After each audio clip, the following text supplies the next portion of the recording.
ഇന്ന്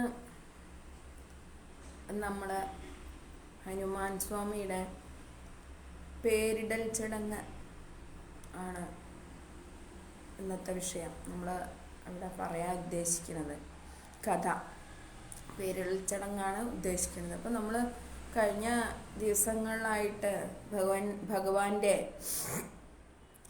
ദശാവതാരം 10 അവതാരങ്ങളും നമ്മൾ ഇവിടെ ഭഗവാന്റെ അവതാരങ്ങളെക്കുറിച്ചും ഓരോ അവതാര ലക്ഷ്യങ്ങളെക്കുറിച്ചും ഒക്കെ പറഞ്ഞു. ഇനി നമുക്ക് ഇന്നു മുതൽ ഹനുമാൻ സ്വാമിയുടെ ജനനം, നമ്മൾ പണ്ട് കുറച്ച് പറഞ്ഞിരുന്നു ഹനുമാൻ സ്വാമിയുടെ ജനനം. പക്ഷേ ഒരു ബാലഹനുമാൻ്റെ ആ വികൃതികളും കാര്യങ്ങളും ഒക്കെ ആയിട്ട് ഇനി നമുക്കൊരു കുറച്ച് ദിവസം അങ്ങനെ ഭഗവാന്റെ കളികളിലൂടെ എങ്ങനെ പോവാം, ഭഗവാന്റെ ചിരിയും കളിയും വികൃതിയും ഒക്കെ ആയിട്ട്. അപ്പോൾ എല്ലാവരും സുഖമായിട്ടിരിക്കണോ അല്ലേ? പിന്നെ ഞാൻ എന്നും പറയലുള്ള പോലെ തന്നെ എനിക്ക് കൃഷ്ണനെ പോലെ തന്നെ പ്രധാനമാണ് എൻ്റെ ഹനുമാൻ സ്വാമിയും. പക്ഷെ അദ്ദേഹത്തിൻ്റെ ബാല്യകാല കളികളൊന്നും എൻ്റെ മനസ്സിലില്ല. അതിനെപ്പറ്റിയൊന്നും ഞാൻ അധികം ഓർത്തിട്ടില്ല. കാരണം ഞാനെപ്പോഴും ഭഗവാനെ പിതാവിൻ്റെ രൂപത്തിലാണ് കാണുന്നത്. അതുകൊണ്ട് തന്നെ അദ്ദേഹം ചെറിയ കുട്ടിയാകുമ്പോഴത്തെ അവസ്ഥ ഞാൻ ചിന്തിച്ചിട്ടില്ല. ഇപ്പോൾ നമ്മൾക്ക് ഇന്നിങ്ങനെ ഞാൻ അങ്ങനെ ആലോചിച്ചപ്പോൾ ഇന്ന് ഭഗവാന്റെ നമുക്ക് അറിയുന്നിടത്തോളം കാര്യങ്ങൾ ഭഗവാന്റെ അവതാരങ്ങളെ കുറിച്ചിട്ട് വെച്ചാൽ ഹനുമാൻ സ്വാമിയുടെ ചെറിയ കുട്ടിയാകുമ്പോഴത്തെ കുറച്ച് കളികളും അങ്ങനെയുള്ള കുറച്ച് കാര്യങ്ങൾ. നമ്മളിപ്പോൾ പൂർണ്ണമായിട്ട് ഹനുമാൻ്റെ അവതാരം പറയാൻ പറ്റുമെന്ന് എനിക്ക് അറിയില്ല. കാരണം ഞാൻ കുറച്ചായിട്ട് ഇങ്ങനെ അതിനെ പറ്റിയിട്ട് ഇങ്ങനെ അറിയണ കാര്യങ്ങൾ പറയാം. പിന്നെ എൻ്റെ ജീവിതത്തിൽ ഹനുമാൻ്റെ കയ്യിൽ നിന്നുണ്ടായിട്ടുള്ള അനുഭവങ്ങൾ, അങ്ങനെയുള്ള കാര്യങ്ങളൊക്കെ ഞാൻ പറയാം. അപ്പോൾ സർവം ആഞ്ജനേയം. അപ്പോൾ നമുക്കറിയാം അഞ്ജനാദേവിയാണ് ഹനുമാൻ്റെ അമ്മ എന്നുള്ളത്. പക്ഷെ ഈ അഞ്ജനാദേവിയുടെ ഇതിനു മുന്നുള്ള ഒരു ചരിത്രമുണ്ട്. നമ്മൾ ഭഗവാന്റെ കാര്യം പറയുമ്പോൾ ഭഗവാന്റെ അമ്മയും അച്ഛനും ആരായിരുന്നു എന്നുള്ള നമുക്കൊരു ഏകദേശ ഒരു രൂപം വേണം. അപ്പോൾ ഈ അഞ്ജനാദേവി എന്ന് പറയണത് ഒരു അതിസുന്ദരിയായിട്ടുള്ള അപ്സരസായിരുന്നു. ഈ ഭഗവാന്റെ അമ്മ ആവണേൻ്റെ മുന്നേ അഞ്ജനാദേവിക്ക് കുഞ്ചിതസ്ഥല എന്ന് പറഞ്ഞിട്ടുള്ള ഒരു പേരിലുള്ള അതിസുന്ദരിയായിട്ടുള്ള അപ്സരസായിരുന്നു. നമുക്കറിയാം അപ്സരസ് എന്ന് പറഞ്ഞു കഴിഞ്ഞാൽ സൗന്ദര്യത്തിന് ഒരിക്കലും കുറവുള്ള ഒരാളാവില്ല. അതുകൊണ്ട് തന്നെ ആ അപ്സര സ്ത്രീയായിട്ടുള്ള ദേവിക്ക് ഭയങ്കര അഹങ്കാരവും ഉണ്ടായിരുന്നു അഞ്ജനാദേവിക്ക്. അങ്ങനെ അഞ്ജനാദേവി ആകാശമാർഗത്തിലൂടെ ഇങ്ങനെ ഒരു ദിവസം ഭൂമിയിലെ ആകാശമാർഗത്തിലൂടെ ഇങ്ങനെ സഞ്ചരിച്ചുകൊണ്ടിരിക്കുന്ന സമയത്താണ് ഒരു വാനരശ്രേഷ്ഠൻ. അപ്പോൾ നമുക്കറിയാം വാനരശ്രേഷ്ഠന്മാരെ കണ്ടു കഴിഞ്ഞു കഴിഞ്ഞാൽ പൊതുവെ അപ്സരസുകൾക്കാണെങ്കിലും മനുഷ്യന്മാർക്കാണെങ്കിലും ഒക്കെ എന്തെങ്കിലും അവരെ കളിയാക്കിയാലോ എന്നുള്ള ഒരു തോന്നൽ ചിലവർക്ക് ഉണ്ടാവും. അത് അവളവ് നല്ല സുന്ദരിയാണ്, അപ്സരസ് നല്ല സുന്ദരിയാണ്. പിന്നെ ഇദ്ദേഹമാണെങ്കിലോ വാനരശ്രേഷ്ഠനാണെങ്കിലോ ഐശ്വര്യം ഒക്കെ ഉണ്ടെങ്കിലും അദ്ദേഹത്തിൻ്റെ മുഖം വാനരൻ്റെ രൂപത്തിലാണ്. അപ്പോൾ ഈ കുഞ്ചിതസ്ഥല എന്ന് പറഞ്ഞ അപ്സര സ്ത്രീക്ക് ഇദ്ദേഹത്തെ ഒന്ന് കളിയാക്കണം എന്നൊരു തോന്നല്. നമുക്കറിയാം നമ്മളുടെ ചീത്ത സമയത്താണ് നമ്മൾ എല്ലാവിധ ചീത്തത്വങ്ങളിലും ചെന്ന് ചാടുക എന്നുള്ളത്. അങ്ങനെ ഒരു അവസ്ഥ തന്നെയായിരുന്നു ഈ അപ്സര സ്ത്രീക്ക് എന്നുള്ളതാണ് നമ്മൾ മനസ്സിലാക്കേണ്ടത്. അങ്ങനെ ഈ അതിസുന്ദരിയായ അപ്സര സ്ത്രീ ഈ വാനരശ്രേഷ്ഠൻ ഭൂമിയിൽ ഇരുന്നിട്ട് ഇങ്ങനെ ധ്യാനനിരതനായിട്ട് ഇരിക്കുമ്പോൾ ഈ സ്ത്രീക്ക് ഒരു കൗതുകം തോന്നുകയാണ്. അദ്ദേഹത്തിൻ്റെ ശരീരത്തിലേക്ക് ചെറിയ ചെറിയ കല്ലുകളും അതേപോലെ മാമ്പഴങ്ങളും ചെറിയ പഴവർഗ്ഗങ്ങളും ഒക്കെ ആകാശത്തുനിന്ന് ഇങ്ങനെ ഓരോന്നായിട്ട് അദ്ദേഹത്തിൻ്റെ ശരീരത്തിലേക്ക് ഈ അപ്സര സ്ത്രീ കുഞ്ചിതസ്ഥല എന്ന് പറഞ്ഞ അപ്സര സ്ത്രീ ഇങ്ങനെ ഓരോന്ന് മുകളിൽ നിന്ന് ഇങ്ങനെ എറിയണം. അപ്പോൾ ആദ്യം ചെറിയ കല്ലുകൾ എറിഞ്ഞു, അത് കഴിഞ്ഞ് ചെറിയ പഴങ്ങളൊക്കെ എറിഞ്ഞു. അവസാനം ഒരു മാമ്പഴം ഈ ഈ ധ്യാനനിരതനായി ഇരിക്കുന്ന ഈ വാനരശ്രേഷ്ഠൻ്റെ ശരീരത്തിൽ ചെന്ന് തട്ടുകയാണ്. ധ്യാനത്തിൽ നമുക്കറിയാം, നമ്മൾ ധ്യാനത്തിൽ എത്രത്തോളം അതിൽ ആഴ്ന്നിരിക്കുന്ന സമയമാണെങ്കിൽ അത്രത്തോളം നമുക്ക് ദേഷ്യം വരും നമ്മളെ ദ്രോഹിച്ചു കഴിഞ്ഞാൽ. അങ്ങനെയാണ് ധ്യാനം എന്ന് പറഞ്ഞു കഴിഞ്ഞാൽ നമ്മളതിൽ പൂർണ്ണമായിട്ട് ചിലപ്പോൾ നമ്മളുടെ ശരീരം പോലും നമ്മൾക്ക് ഓർമ്മ ഉണ്ടാവില്ല. ആ ഒരു അവസ്ഥയിലാണ് ധ്യാനത്തിലേക്ക് മുഴുകി കഴിഞ്ഞാൽ. കാരണം അതൊരു ലയാണ്, ഈശ്വരനും നമ്മളും തമ്മിലുള്ള ഒരു എന്താ പറയുക, ഒരു കൂടിച്ചേരൽ. ആ ഒരു ലയം അനുഭവിച്ചവർ വീണ്ടും അതിലേക്ക് തന്നെ പോയിക്കൊണ്ടിരിക്കും. അങ്ങനെയാണ്. അതുകൊണ്ടാണ് ഈ മുനിശ്രേഷ്ഠന്മാരൊന്നും പിന്നീട് അവർ ബാക്കിയുള്ളവരുടെ കാര്യത്തിനൊന്നും തിരിച്ചു വരാതെ ഈശ്വരനിൽ ലയിക്കാൻ തീരുമാനിക്കുന്നത്. അത് അങ്ങനെയാണ്. ഭഗവാനെ ധ്യാനിച്ചു കഴിഞ്ഞാൽ നമുക്ക് ഭഗവാനോടുള്ള ആ ഒരു ഇഷ്ടം, പ്രകൃതിയിലെ ഒരു വ്യക്തിയോടും നമുക്ക് ആ ഒരു ഇഷ്ടം കൊണ്ട് കിട്ടുന്ന ഒരു സുഖമുണ്ട്.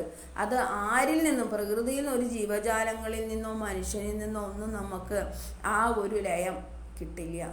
അപ്പോൾ അങ്ങനെ ആ ഒരു ലയിച്ച് ഇരിക്കുന്ന ആ ഒരു വാനരശ്രേഷ്ഠനെ അപ്സര സ്ത്രീക്ക് ഒരു എന്താ പറയുക, ഒരു കൗതുകന്നോ കുസൃതിന്നോ അല്ലെങ്കിൽ അഹങ്കാരം എന്നൊക്കെ പറയാം. എന്നിട്ടാണ് ഇങ്ങനെ ചെറിയ സാധനങ്ങൾ ഉപയോഗിച്ച് അദ്ദേഹത്തിൻ്റെ ധ്യാനത്തിന് ഭംഗം വരുത്താൻ വിചാരിക്കുകയാണ് ഈ സ്ത്രീ. എന്നിട്ട് അങ്ങനെ ചെയ്യുമ്പോൾ ഈ മാമ്പഴം ചെന്നിട്ട് മുനിശ്രേഷ്ഠൻ്റെ മേല് വീഴണം. ആ മാമ്പഴം ചെന്ന് വീണതോടുകൂടി ഇദ്ദേഹം കുറച്ചു നേരമായിട്ടുണ്ടാവും ഈ അപ്സര സ്ത്രീ ഇങ്ങനെ ബുദ്ധിമുട്ടിക്കണത് സഹിച്ചുകൊണ്ടിരിക്കണം. അപ്പോൾ ഈ ഇത് ചെന്ന് വീണതോടുകൂടി ഈ വാനരശ്രേഷ്ഠൻ കണ്ണു തുറന്നപ്പോൾ സുന്ദരിയായിട്ടുള്ള ഒരു അപ്സരസ് തൻ്റെ മുന്നിൽ നിൽക്കുന്നുണ്ട്. മുനിശ്രേഷ്ഠനല്ലേ, പ്രത്യേകിച്ച് അദ്ദേഹത്തിന് മനസ്സിന് ചാഞ്ചാട്ടമൊന്നും ഉണ്ടായിട്ടുണ്ടാവില്ല. ഭക്തിയിൽ കൂടുതൽ ഇതായിക്കഴിഞ്ഞാൽ അങ്ങനെയുള്ള ചാഞ്ചാട്ടങ്ങളൊന്നും ഉണ്ടാവില്ല. അങ്ങനെ അദ്ദേഹം ചോദിക്കുകയാണ്, നീ എന്തിനാണ് എൻ്റെ ധ്യാനത്തിൽ ഭംഗം വരുത്തിയത് എന്ന് ചോദിക്കുകയാണ് ഈ കുഞ്ചിതസ്ഥലേനോട്. എന്തിനാണ് നീ ഞാൻ ധ്യാനിച്ചിരിക്കുന്ന എന്നെ ആ ധ്യാനത്തിൽ നിന്ന് ഉണർത്തിയത്? നിനക്ക് എന്താണ് അതിൻ്റെ ആവശ്യം ഉണ്ടായിരുന്നത്? ഞാൻ എൻ്റെ ഇഷ്ടത്തിന് ധ്യാനിച്ചിരിക്കല്ലേ, നീ പിന്നെ എന്തിനാണ് അവിടെ വന്നിട്ട് എന്നെ ധ്യാനത്തിൽ ശല്യം ചെയ്തത് എന്ന് ചോദിക്കുകയാണ്. അപ്പോൾ അവളെ അഹങ്കാരം അവളെ കൊണ്ട് പറയിച്ചതായിരിക്കും. അവൾ പറഞ്ഞു, എനിക്ക് ഒരു തമാശ തോന്നി, അതുകൊണ്ടാണ് അങ്ങനെ ചെയ്തത് എന്ന്, ഒരു ലാഘവത്തോടെ. അതിനൊരു എന്താ പറയുക, ഈ മുനിശ്രേഷ്ഠനെ ഒരു വില കൽപ്പിക്കാതെ അവൾ പറഞ്ഞ വാക്കാണത്.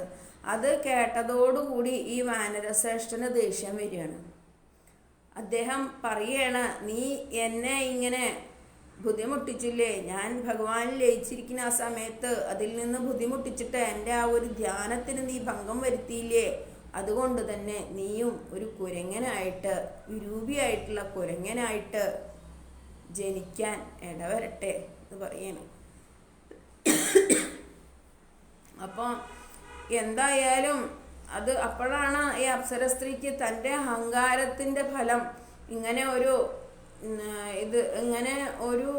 ഒരാളെ ഇങ്ങനെ ഒരു ശപിച്ചതോടുകൂടി ഈ സുന്ദരിയായ അപ്സര സ്ത്രീക്ക് ആകെ വിഷമായി. താൻ ചെയ്ത അപരാധം ഇത്രയും അധികമാണെന്നുള്ളത് അവളും മനസ്സിലാക്കിയില്ല. അപ്പോൾ അങ്ങനെ ഈ ഒരു വിഷമത്തിൽ വീണ്ടും ഈ മുനിശ്രേഷ്ഠനോട് തന്നെ, വാനരശ്രേഷ്ഠനോട് തന്നെ താൻ ചെയ്ത അപരാധത്തിന് മാപ്പ് തരണേ എന്ന് പറയുകയാണ്. അങ്ങനെ ഇവള് കരഞ്ഞ് വിളിച്ച് അവസാനം താണുകയാണ് പാതാരബിന്ദത്തിൽ ആ മുനിശ്രേഷ്ഠൻ്റെ വീണപ്പോൾ മുനിശ്രേഷ്ഠൻ പറഞ്ഞു, നിനക്ക് ഭഗവാൻ അവതരിക്കും, അങ്ങനെ ഭഗവാന്റെ അമ്മയായിട്ട് നിനക്ക് ഈ ഇതൊന്ന് ആ ഭഗവാന്റെ അമ്മയാവാനുള്ള യോഗവും ശിവാംശത്തിലുള്ള, അതായത് നമ്മളെ മഹാദേവൻ്റെ അംശാവതാരത്തിൻ്റെ അമ്മയാവാനുള്ള യോഗം നിനക്കുണ്ടാവും. അതോടുകൂടി നീ ഈ ശാപമോക്ഷത്തുനിന്ന് മുക്തിയാവുമെന്ന് പറയുകയാണ് ഈ വാനരശ്രേഷ്ഠൻ. അങ്ങനെ ഇവളൊക്കെ ആകെ വിഷമായി. കാരണം എന്താ വെച്ചാൽ അതിസുന്ദരിയായിട്ടുള്ള അപ്സര സ്ത്രീ ഒരു സുപ്രഭാതത്തില് കുരങ്ങന്റെ രൂപത്തിലേക്ക് മാറിക്കഴിഞ്ഞാല് സാധാരണ മനുഷ്യരൊക്കെ വെച്ചാൽ അപ്പം തന്നെ പോയിട്ട് ആത്മഹത്യ ചെയ്യും. പക്ഷെ ഇവള് അപ്സരസായതുകൊണ്ട് അവൾക്ക് മരണമില്ലല്ലോ. അവള് ആകെ എന്താ പറയുക, എന്തായാലും ശാപം അത് പെട്ടെന്ന് തന്നെ സംഭവിക്കും നമുക്കറിയാം. അങ്ങനെ ഈ വാനരശ്രേഷ്ഠൻ അവിടുന്ന് നടന്നു പോവുകയാണ്. ഇവള് മെല്ലെ നടന്നിട്ട് ഒരു പുഴയുടെ തീരത്ത് പോയിട്ട് വെള്ളം കുടിക്കാൻ നോക്കുമ്പോഴത്തേക്കും ഇവളുടെ മൂക്കും ശരീരവും എല്ലാ അവയവങ്ങളും പൂർണ്ണമായിട്ട് കുരങ്ങൻ്റെ മുഖമായി മാറിക്കഴിഞ്ഞു. അവളുടെ മുഖം ശരീരം ഒക്കെ നല്ല ഭംഗിയിൽ ഉണ്ടെങ്കിലും മുഖം മുഴുവനും കുരങ്ങനെ പോലെ അങ്ങോട്ട് മാറിക്കഴിഞ്ഞു. അപ്പോൾ ഇവൾക്ക് ആകെ വിഷമായി. ഇനിയിപ്പോൾ ഈ കുരങ്ങൻ്റെ മുഖം അതിസുന്ദരിയായിട്ടുള്ള തൻ്റെ ഈ മുഖം കുരങ്ങൻ്റെ മുഖമായി കഴിഞ്ഞപ്പോൾ ഇവൾക്കത് താങ്ങാൻ കഴിഞ്ഞില്ല. ഇവള് മെല്ലെ നടന്നു. ഇനിയിപ്പോൾ നമുക്ക് ദേവലോകത്തേക്കും പോകാൻ ഓർത്തില്ല. കാരണം അവിടെ പോയി കഴിഞ്ഞാൽ ആരാ ഇവളെ ഏറ്റെടുക്കുക? ഈ കുരങ്ങ മുഖമായിട്ടുള്ള ഒരു സ്ത്രീനെ അപ്സരസാണ് ഞാനെന്ന് പറഞ്ഞാൽ ആരെങ്കിലും വിശ്വസിക്കുമോ? ഇല്ല. ദേവേന്ദ്രനൊക്കെ അതിസുന്ദരികളെ മാത്രം മോഹിച്ച് നടക്കുന്ന ആളാണ്. അപ്പോൾ ആ ഒരു സ്ഥലത്തേക്ക് ഈ അപ്സര സ്ത്രീനെ കയറ്റുമോ?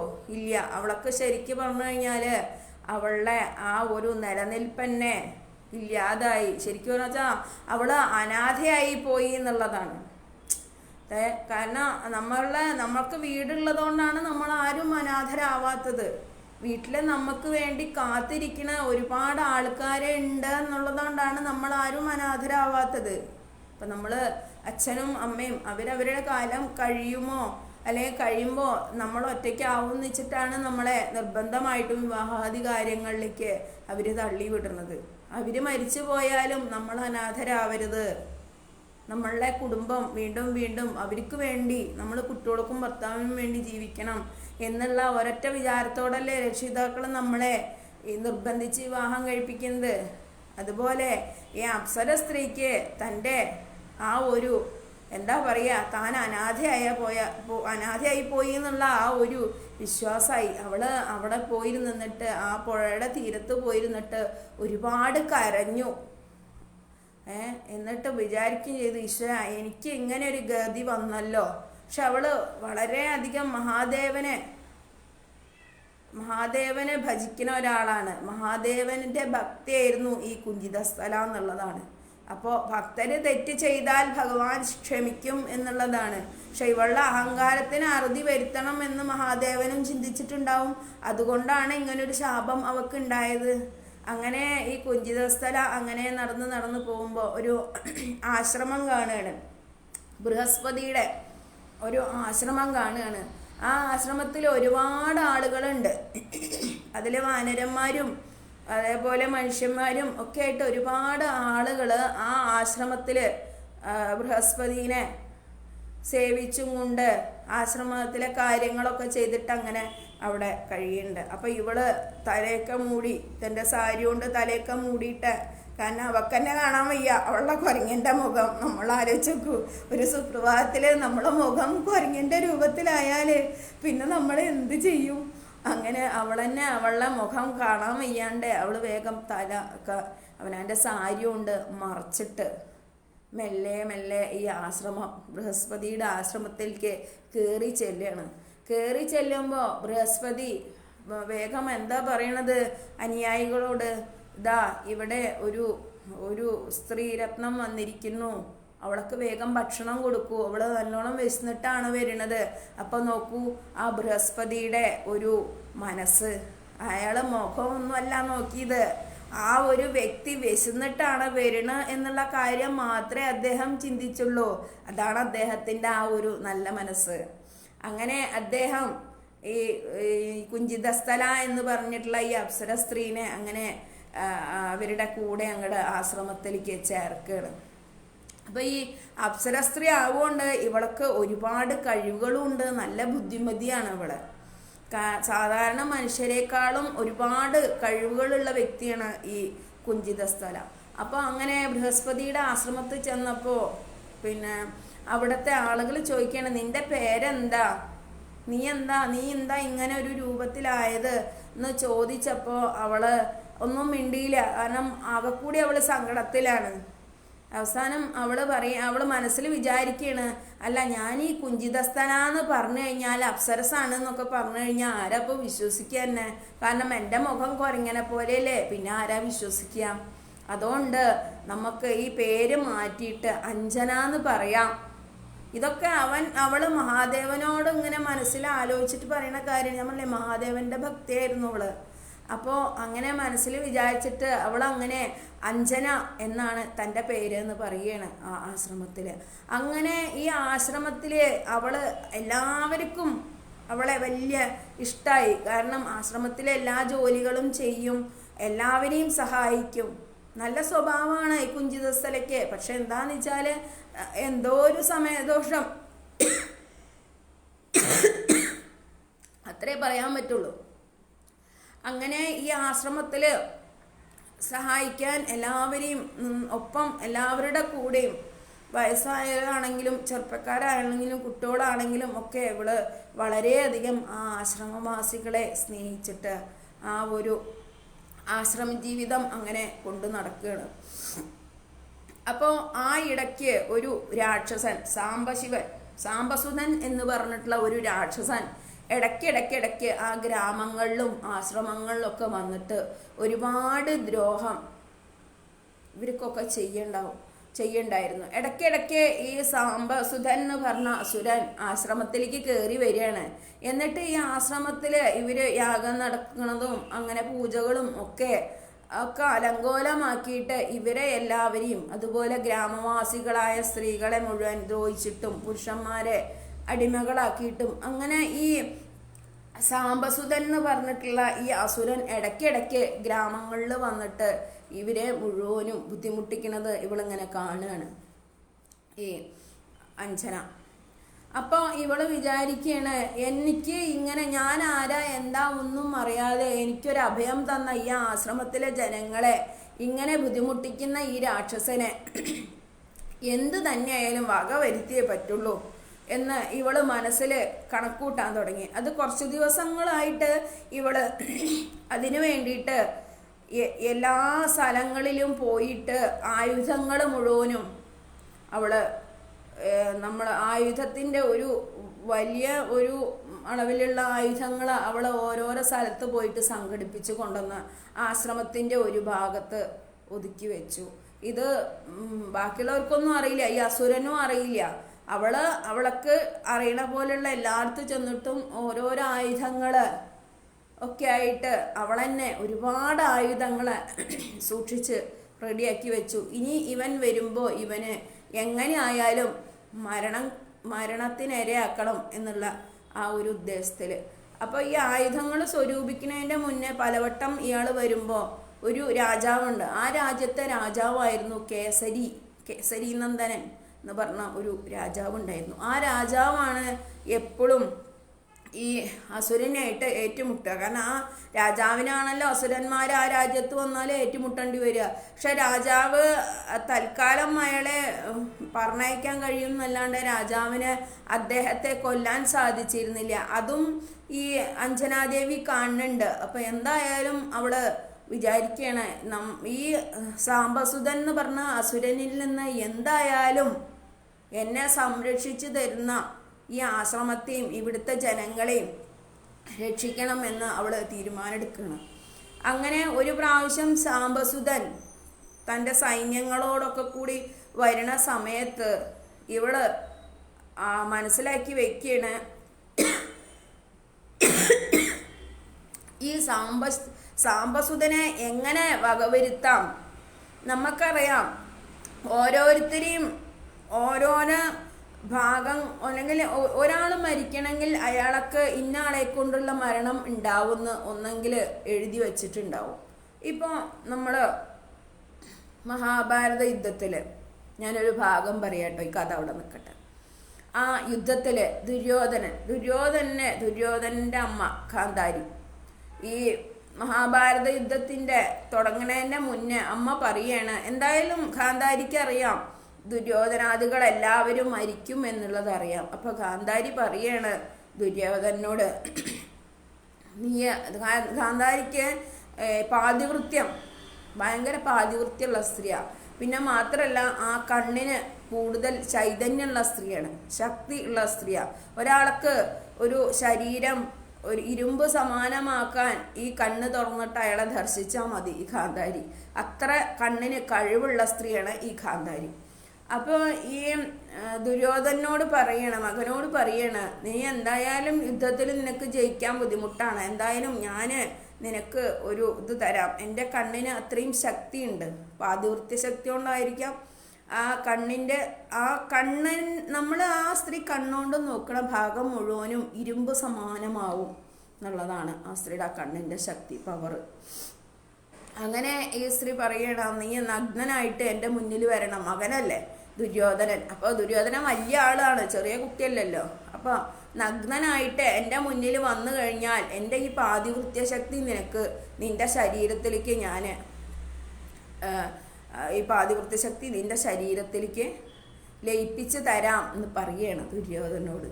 അപ്പോൾ ഇതൊക്കെ കാണുന്ന ഒരാളുണ്ട്, ഞാൻ പറയലുണ്ട്, നമ്മൾ എന്ത് ചെയ്താലും ഒരാൾ മുകളിലിരുന്ന് കാണുന്നുണ്ട്. ആരാണ്? ഭഗവാൻ കൃഷ്ണൻ അല്ലെങ്കിൽ മഹാവിഷ്ണു ചൈതന്യം കാണുന്നുണ്ട്. അപ്പം അദ്ദേഹം ഇത് കാണുകയാണ്. ഈ ദുര്യോധനെ ഇങ്ങനെ ഒരു അമ്മയുടെ കയ്യിൽ നിന്ന് ഇങ്ങനെ ഒരു എന്താ പറയുക ശക്തി കിട്ടിക്കഴിഞ്ഞാൽ ഒരിക്കലും ലോകത്തിൽ പിന്നെ ആർക്കും ദുര്യോധനെ കൊല്ലാൻ കഴിയില്ല. അപ്പോൾ ധർമ്മം വിജയിക്കില്ല, അധർമ്മം മാത്രമേ വിജയിക്കുള്ളൂ എന്ന് ഭഗവാൻ ശ്രീകൃഷ്ണൻ ആദ്യമേ കണ്ടിട്ടുണ്ട്.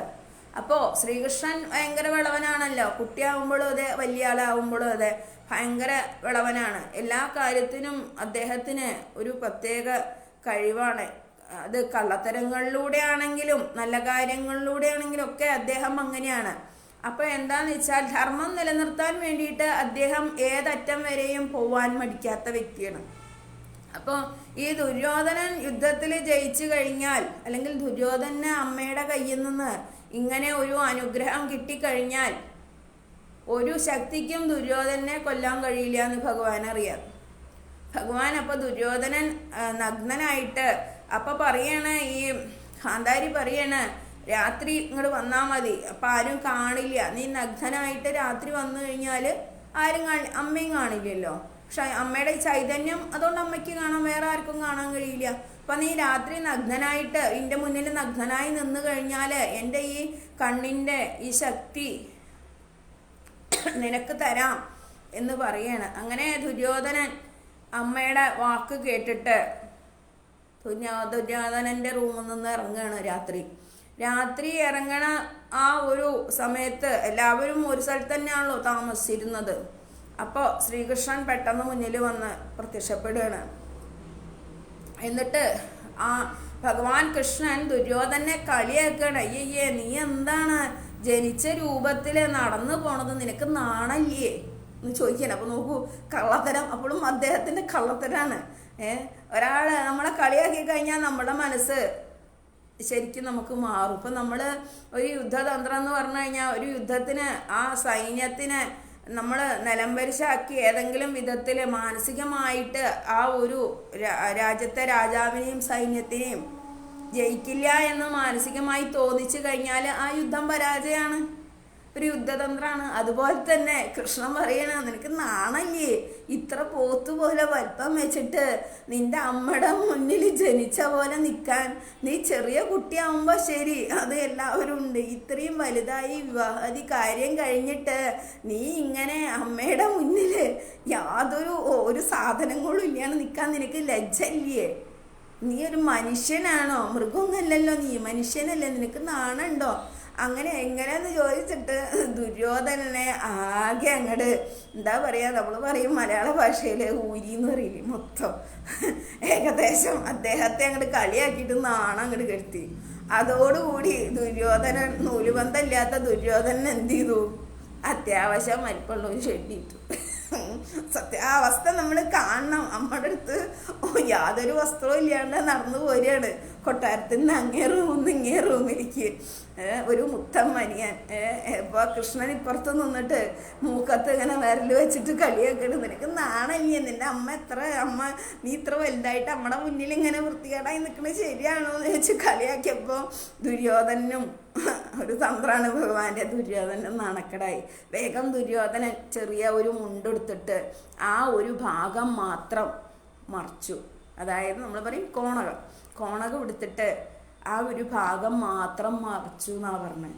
ആ മറച്ച ഭാഗത്തിന് മാത്രം ഈ അമ്മയിൽ നിന്നുള്ള പാതിവൃത്യ ശക്തി കിട്ടിയില്ല. അതാണ് കൃഷ്ണൻ ആവശ്യം. ആ പാതിവൃത്യ ശക്തി ഇല്ലാത്തവർക്ക് മാത്രം അടിച്ചാൽ മാത്രമേ ദുര്യോധനൻ മരിക്കുള്ളൂ എന്നുള്ളത് ഭഗവാനും അറിയാം. അതാണ് ഈ നിന്ന് കളിയാക്കണതേ. നമ്മളെ എത്ര കണ്ട് തിരിക്കാൻ കഴിയും അത്ര കണ്ട് ആള് തിരിച്ചിരിക്കും. അത് എല്ലാ കാര്യത്തിലും. വിഷമസന്ധിയിലാണെങ്കിലും നമ്മളെ നന്നായിട്ട് കഷ്ടപ്പെടുത്തും. പക്ഷെ നല്ല കാലം തിരിച്ചു വരുമ്പോൾ ഭഗവാൻ നമ്മളെ വാനോളം ഉയർത്തും ചെയ്യും. അതാണ് കണ്ണൻ. അത് ഉണ്ണിക്കണ്ണനായാലും ശരി, വലിയ കണ്ണനായാലും ശരി, ഇനി വയസ്സായ കണ്ണനായാലും ശരി, അങ്ങനെയാണ് മൂപ്പര സ്വഭാവം. അപ്പോൾ അങ്ങനെ ഈ ദുര്യോധനൻ ആ നാണക്കേടിൽ ഇങ്ങനെ ഒരു ചെറിയ ഒരു കോണ കൊടുത്തിട്ട് അമ്മയുടെ മുന്നിൽ നിന്നപ്പോൾ കാന്താരി ഇങ്ങനെ നോക്കിയപ്പോൾ ദുര്യോധനോട് ചോദിക്കണം, നീ എന്താണ്? നിന്നോട് ഞാൻ ഇങ്ങനെയല്ലല്ലോ നിൽക്കാൻ പറഞ്ഞത്, നിന്നോടൊന്നും ഇല്ലാണ്ടല്ലേ നിൽക്കാൻ പറഞ്ഞത് എന്ന് ചോദിച്ചപ്പോൾ ദുര്യോധനൻ പറഞ്ഞു, അല്ല അമ്മേ, ഞാൻ വലുതായില്ലേ, അതുകൊണ്ട് എനിക്ക് എൻ്റെതായ ഒരു മനസ്സിന് വിഷമമുണ്ട്, അതുകൊണ്ടാണ് എന്ന് പറഞ്ഞു. കാന്താരിക്ക് മനസ്സിലായി ഇത് കൃഷ്ണന്റെ കള്ളക്കളിയാണെന്നുള്ളത്. പക്ഷെ കാന്താരി പറയണ്ടായി, നീ ഈ ചെയ്തത് നീ വേറെ ഒന്ന്. കാന്താരി പറഞ്ഞു, നീ അതും കൂടി മാറ്റ്. അപ്പോൾ നിനക്ക് പൂർണ്ണമായിട്ട് നിന്റെ ശരീരത്തിന് ഒരാളും ഒന്നും സംഭവിക്കില്ല എന്ത് ചെയ്താലും എന്ന് ദുര്യോധനോട് ആവർത്തിച്ച് കാന്താരി പറഞ്ഞു. പക്ഷെ ദുര്യോധനൻ എന്ത് പറഞ്ഞു? ഇല്ല, ഞാൻ ചെയ്യില്ല. കാരണം മനസ്സ് മാറി, കൃഷ്ണൻ മാറ്റി. അങ്ങനെ മാറ്റിയതോടുകൂടി ഈ കാന്താരിക്ക് മനസ്സിലായി കൃഷ്ണന്റെ. അപ്പൊ കാന്താരി പറയണ്ട്, ഇത് കൃഷ്ണന്റെ തന്ത്രാണ്, നിന്നെ കൊല്ലാനുള്ള തന്ത്രാണ് ഭഗവാന്റെ, അതുകൊണ്ട് നീ ഇതിൽ വിശ്വസിക്കരുത്, ഈ ശക്തി നിനക്ക് ശരീരത്തിൽ പൂർണ്ണമായി ലഭിക്കട്ടെ എന്ന് പറയുമ്പോഴും ദുര്യോധനൻ സമ്മതിക്കുകയല്ല.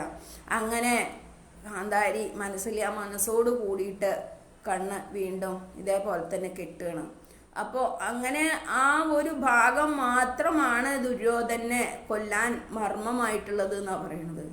അങ്ങനെയാണ് ഭീമൻ മഹാഭാരത യുദ്ധത്തില് ആ ഒരു ചില ഭീമനും ദുര്യോധനും കൂടിയുള്ള ആ യുദ്ധ സമയത്ത് എവിടെയൊക്കെ ഭീമൻ അടിച്ചിട്ടും ദുര്യോധന് യാതൊരു പ്രഭാവവും ഇല്ലാത്തത് കണ്ടിട്ട് അവസാനം ഭീമൻ കൃഷ്ണന്റെ മുഖത്തേക്ക് നോക്കുമ്പോൾ കൃഷ്ണൻ കൈയോണ്ട് ഇന്ന ഭാഗത്ത് ഇങ്ങനെ കാണിച്ചു കൊടുത്തു എന്നാ പറയണത്. അപ്പോൾ ആദ്യം കണ്ടപ്പോൾ ഭീമന് മനസ്സിലായില്ല, ഗദായുദ്ധത്തില് ഇങ്ങനെ ഭഗവാൻ ഇന്ന സ്ഥലത്ത് എങ്ങനെ കുത്തണം എന്ന് കാണിച്ചു കൊടുത്തു എന്നാ പറയണത്. ആദ്യം മനസ്സിലായില്ല. പിന്നെയാണ് ഭീമന് മനസ്സിലായത് ഇന്ന സ്ഥലത്ത് മർമ്മസ്ഥാനത്ത് അടിച്ചാൽ മാത്രമേ ദുര്യോധനൻ മരിക്കുള്ളൂ. അങ്ങനെ ഭീമൻ ദുര്യോധനെ ഗദായുദ്ധത്തില് അവിടെ അടിച്ച് പരിക്കേൽപ്പിച്ചതോടുകൂടി ദുര്യോധനൻ എന്നേക്കുമായിട്ട് പോവുകയാണ്, മരിച്ചു വീഴുകയാണ്.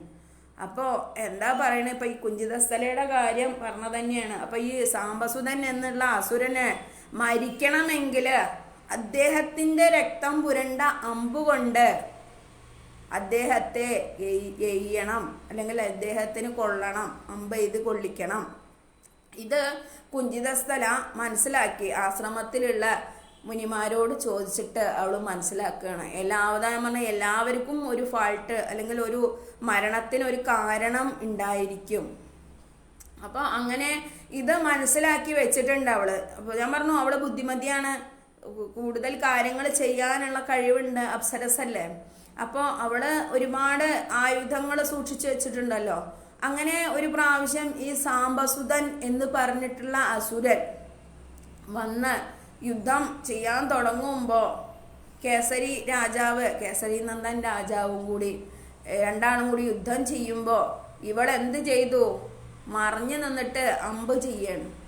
ആ അമ്പ് ചെയ്തിട്ട് ആ അമ്പ് ചെയ്തതോടുകൂടി ഇദ്ദേഹത്തിൻ്റെ ഈ അസുരൻ്റെ സാംബസുതൻ എന്ന് പറഞ്ഞ അസുരൻ്റെ ശരീരത്തിൽ നിന്നും രക്തം പ്രവഹിക്കുകയാണ്. വേഗം ഇവള് ആ രക്തത്തിൽ പോയിട്ട് ഓരോരോ അമ്പുകൾ മുക്കിയിട്ട് പടയാളികൾ, അതായത് ഈ കേസരി നന്ദൻ്റെ പടയാളികളോട് പറയണ ഈ അമ്പെയ്തോളൂ, സാംബസുതൻ മരിച്ചോളൂന്ന്. അപ്പൊ ഇവളുടെ ആ യുദ്ധപാടവം ഇങ്ങനെ കാണുകയാണ്, രാജാവും കാണുന്നുണ്ട്, അതേപോലെ ബൃഹസ്പതി അദ്ദേഹവും കാണുന്നുണ്ട്. എന്നിട്ട് അങ്ങനെ ആ ഒരു ഘോര യുദ്ധത്തില് ഇവളുടെ ഒരു തന്ത്രം കൊണ്ട്, ബുദ്ധിപരമായ നീക്കം കൊണ്ട് സാംബസുതൻ മരിച്ചു വീഴുകയാണ്.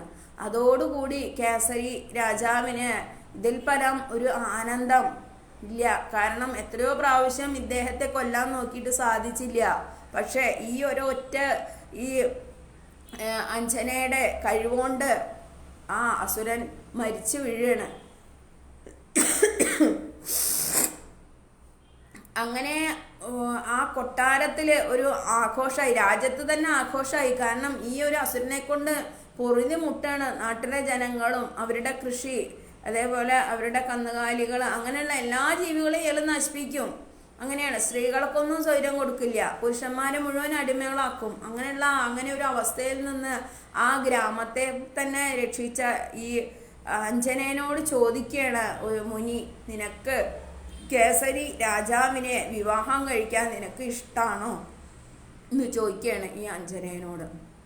അപ്പോൾ അഞ്ജന പറയാണ്, എൻ്റെ രൂപം ഇതല്ലേ മുനി. കേസരി എന്ന് പറഞ്ഞാൽ അദ്ദേഹം വാനരശ്രേഷ്ഠനാണ്, അതുകൊണ്ട് കാര്യം അദ്ദേഹം മുഖം ഇതേപോലെ തന്നെ വാനരനാണ്, ഇവളും വാനരൻ്റെ മുഖമാണ്.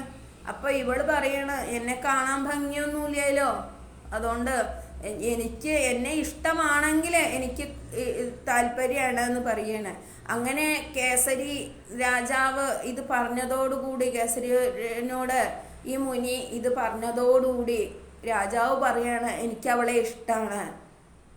അവളുടെ ഭംഗിയിലല്ല, ഞാനും അവളും ഒരുപോലെയാണ് മുഖം, അവളുടെ ഭംഗിയൊന്നുമല്ല, അവളുടെ ആ കാര്യപ്രാപ്തി, യുദ്ധതന്ത്രം, ഇതൊക്കെ എനിക്ക് വലിയ ഇഷ്ടമായി, അതുകൊണ്ട് എനിക്ക് സമ്മതമാണ് എന്ന് പറയാണ്. അങ്ങനെ ഈ അഞ്ജനാദേവീനെ കേസരി രാജാവ് ആർഭാടപൂർവം വിവാഹം കഴിക്കുകയാണ്. അവിടെ രാജ്യം മുഴുവനും ആഘോഷങ്ങളായിരുന്നു.